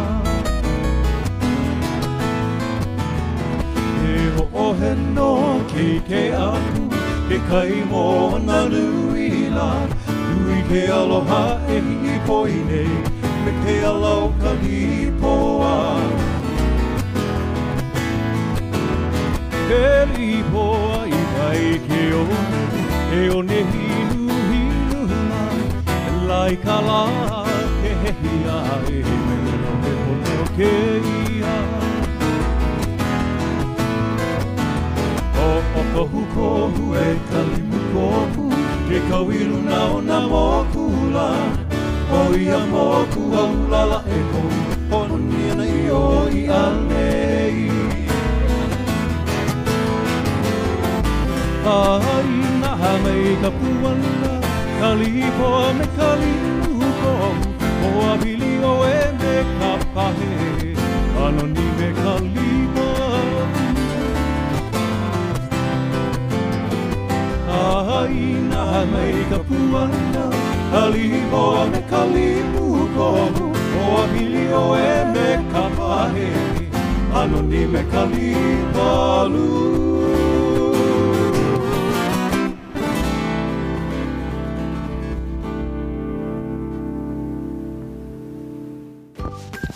Oh, check it out. Wow. Look at this guy's locker. Woo. Oh, wow. This is unbelievable. Top Look of at the that. line. Oh, brother. These HBA kids, when they evacuate everything, they don't leave nothing. Nothing inside. Wow, this really come a long way, brother. This senior area for the HBA, huh? Yeah. I was thinking to myself when I come on a property, you know, pound for pound, inch for inch. HBAs maximize all of the area over here in Nepali. Who would think to put a school over here? Yeah, you know how the Japanese do. Man, They take an idea and they run with it. Run man. with it, brother. Brother, you know that this wasn't originally the senior area? It wasn't? Yeah, this is an add-on. Oh, really? The senior area was up in the Bessie Fleming building. The it Bessie. wasn't really an area. It was more like our locker room area. Oh, I see. For the athletes, huh? Well, it's for anybody, you know? Yeah. That's where the infamous rice brawl went down. I heard about the rice brawl. Yeah, it's one of the only fights that ever happened inside of the HBA. Really? Yeah. They had a fight at the rice brawl? Father, I'm telling you right now, it all went down like this. Kalani Kalele Iki was up there, and Jimmy Roche, that guy from the potty shop. Yeah, they're up there, and then they're having some lunch. Yeah, okay. Kalani has his usual. He's got a green Tupperware with just a scoop of rice inside. Okay. Oh, it's He's good. take a few scoops of the rice. Eat it. He's decided, he's over the rice. What does he do? He takes his Tupperware, puts it inside of the drinking fountain. Why? What happens? Jimmy Roche comes up, looks over here. He sees a Tupperware of rice inside of the drinky fountain. Right. And Kalani is over here taking a bite of everybody's sandwich. He's eating everybody's food. Everybody's sandwich. He go right down the line. What? And I'm looking at this. I'm going to stop this right now. Okay. Everybody's don't want to keep the sandwich. He's eat half of their lunch in one bite. Thanks, Dad. Wow. There's Brent Takushi, there's Davis Ishikawa, Stephen Phillips, Scott Daniels, Reed Yamamoto, and even Reed Honpo was there. Yeah, the one who married Lily Murakami. Wow, it's like a Japanese Yakuza right there, It's man. unbelievable. Unreal. Anyway, we're going over there. So what happens? Jimmy Roche puts a little bit of water Oh, no. inside of his Tupperware and the rice. No, he didn't. When Kalani comes back from eating everybody's lunch, he says, hey, who's put a water inside of my Tupperware? Jimmy Roche says, well, where did you put your Tupperware? Inside of the water fountain? Well, guess what? Next thing you know, they're going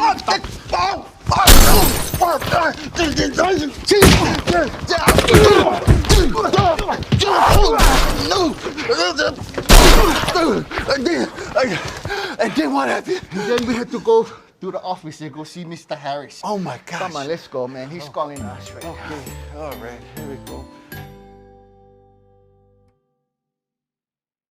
We share with you now a medley of songs for our beautiful hometown of Kaneohe, Kaua Kilihune and Kaneohe.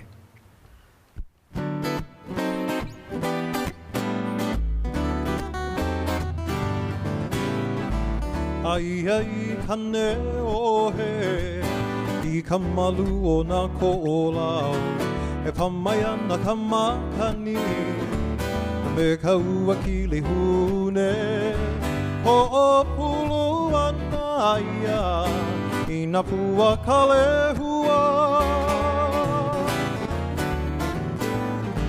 Ai ai Kaneohe, I kamalu o nā ko'olau, e pamai ana ka makani, a me kaua kilihune, ho'opulu ana ia, I nā pua kalehua.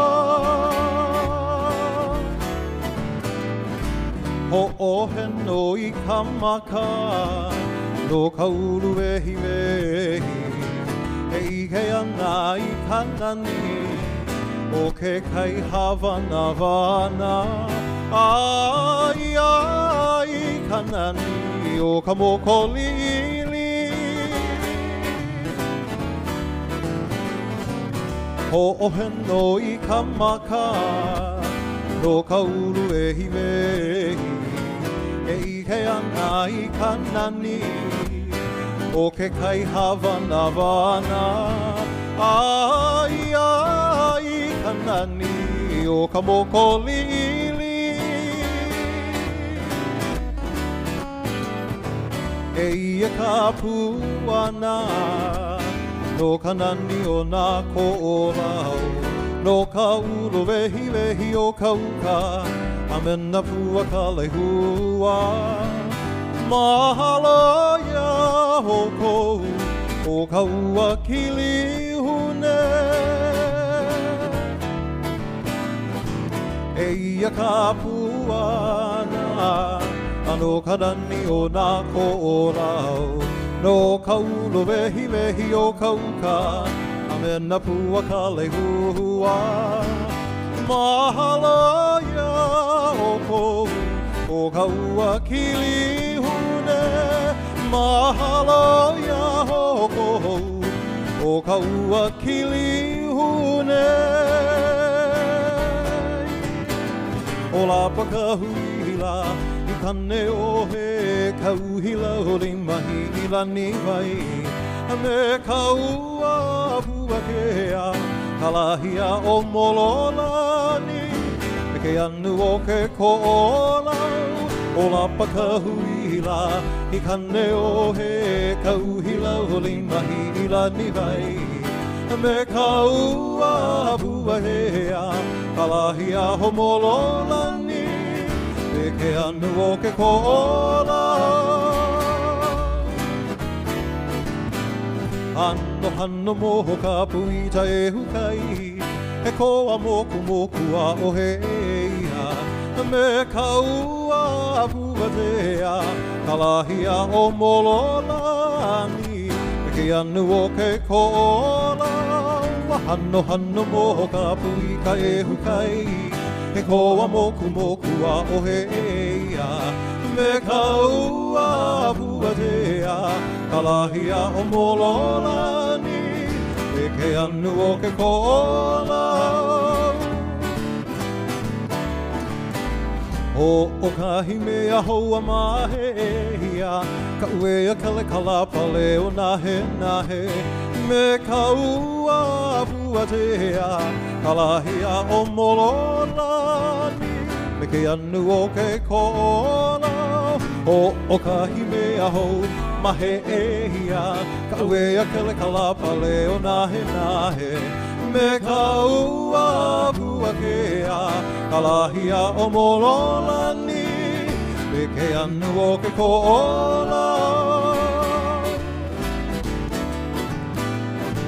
Aina ia mai ana ka puana la, waha ka hui la e kane ohe, me ka ua puatea, ka lahia o mololani, me ke anu o ke kola. Aina ia mai ana ka puana la, waha ka hui la e kane ohe, me ka ua puakea, ka lahia o mololani, me ke anu o ke kola.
Buenos dias, ladies and gentlemen. Please, a big hand for my apprentice, Lolita Esperanza. Whew, very, very good. Wow, that took a little bit out of me, Lolita. Very nice. We're waiting for Billy for my cue cards right here, but that's not all. Aloha, ohayo gozaimasu, ni hao ma, mabuhay and buenos dias all mean the same thing if you live here in Hawaii. It is a greeting or a salutation, an invitation from me to you all. Zorrentino Diego Mestizo, Italian, Espanol, and Filipino, much like a cannoli, burrito, and lumpia rolled into a fusion of one, which is me. Here in the islands, we call them hapahauli, half hauli, half Filipino, jalapeno. I would like to welcome you all to the first virtual HBA Ho'olaulea. Es la primera de Ho'olaulea virtual de HBA. I am not your host, but merely an interlude before we get back to the music. But what I would like to tell you right now, primera cosas primera, or first things first, yo tengo que decir una grande aloha a la profesora de español de HBA para muy años. Señora Edwards, we would like to give you mucho applause. Para enseñas la España lengua, ¿es muy romántico? ¿Sí o no? Sí. La respuesta es sí. Muy bien. Sí, muy romántico. Romántico. Romántico. Absolutely not. No, not that. Oh. No, absolutely not. Go Menasai. Yeah. Yo quiero que decir hola a mis amigos de español. Stephen Phillips, a.k.a. Esteban, his grade A+. Lex Tam Ho, a.k.a. Fernando, a straight A. Peter Chung, a.k.a. Pedro, B-. Do you see where the grades are going right now? And to Travis Kimura, Juan, a C+. ¿Por qué? Para menos puntos and Extra credito. Extra credito. Extra credito. Extra corrito. Unos cuantos. Not now, Lolita. Not now. Not now, Lolita. Not now. Después. Después. Afterwards. Miss Edwards, I would like to say thank you very much for giving me 25 extra credito on the final exam and not giving me menos puntos for que hablaring out of turn. We would like to say a very special mahalo to all of you in the virtual land here, the HBA, and the first virtual Ho'olaulea. We would like to take you back to the very song of what it was that earned me my A+ in España. It is called Guantanamera Song.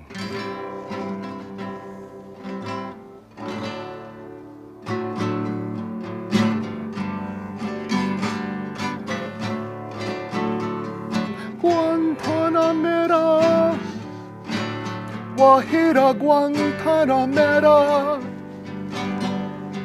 Guantanamera, Guajira Guantanamera. We will see you next year at HBA's virtual Ho'olaulea, where maybe you will see us in person. Lolita! Hey! Hey! Hey! Hey!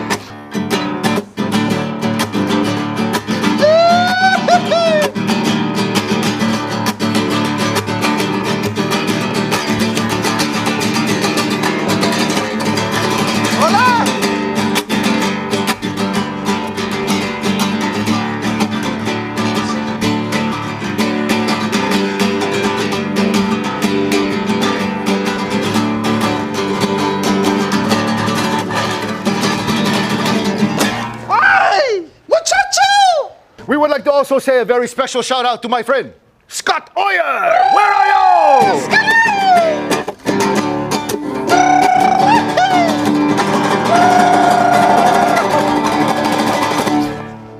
Ole! I'm hungry.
Lei aloha, lei kulana.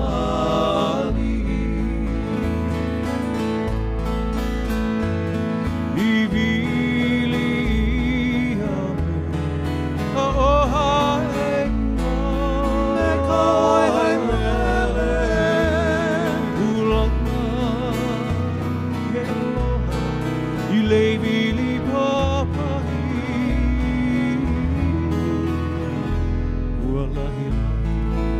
Ualahi lahi E maliu mai oe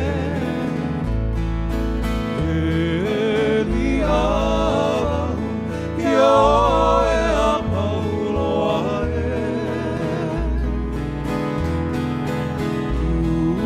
Kuana Kumele me ke aloha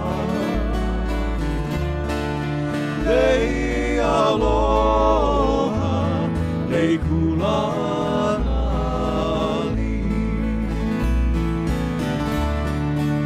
E ohai ai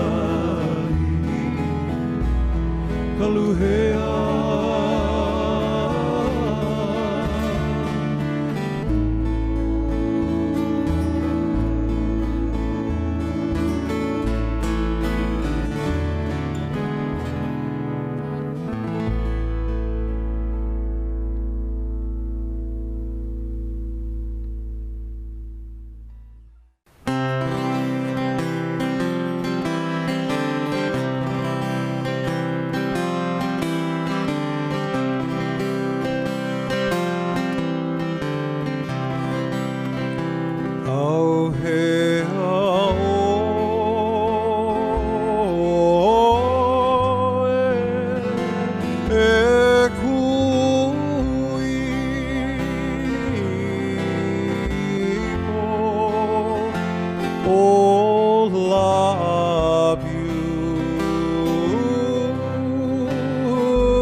Kau mai kahalia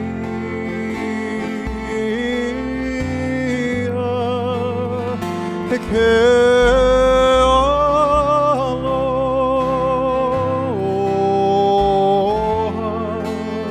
Hali hali ia mai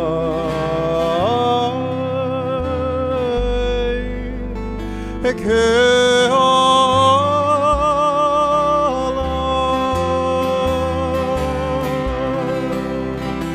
Kau mai kahalia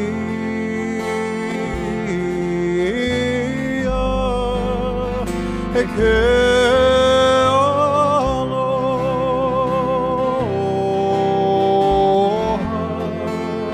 Hali hali ia mai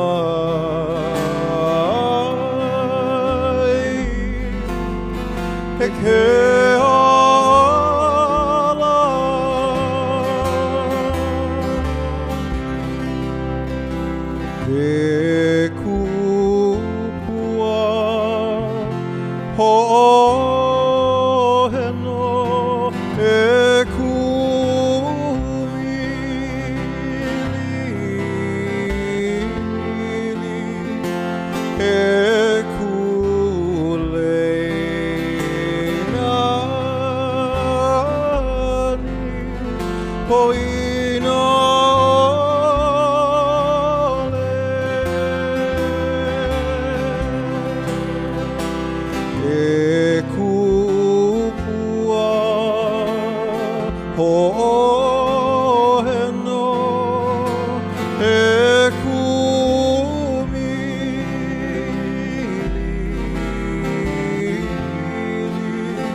Ekulena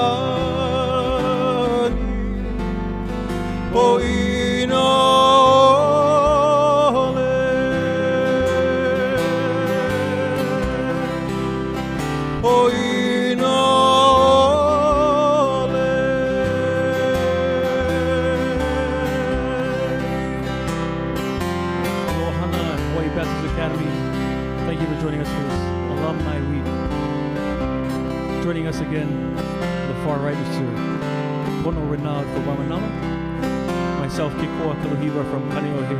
Mr. Hokuzura Meister, also from Kaneohe. And of course, our hula maiden, my wife, Cheryl Kaluhiwa, from the class of 1994. To all of us, to all of you, aloha.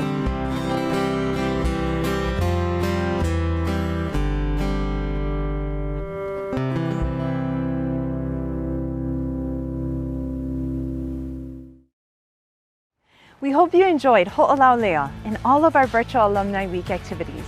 What a blessing it has been for all of us here at HBA to connect with all of you virtually.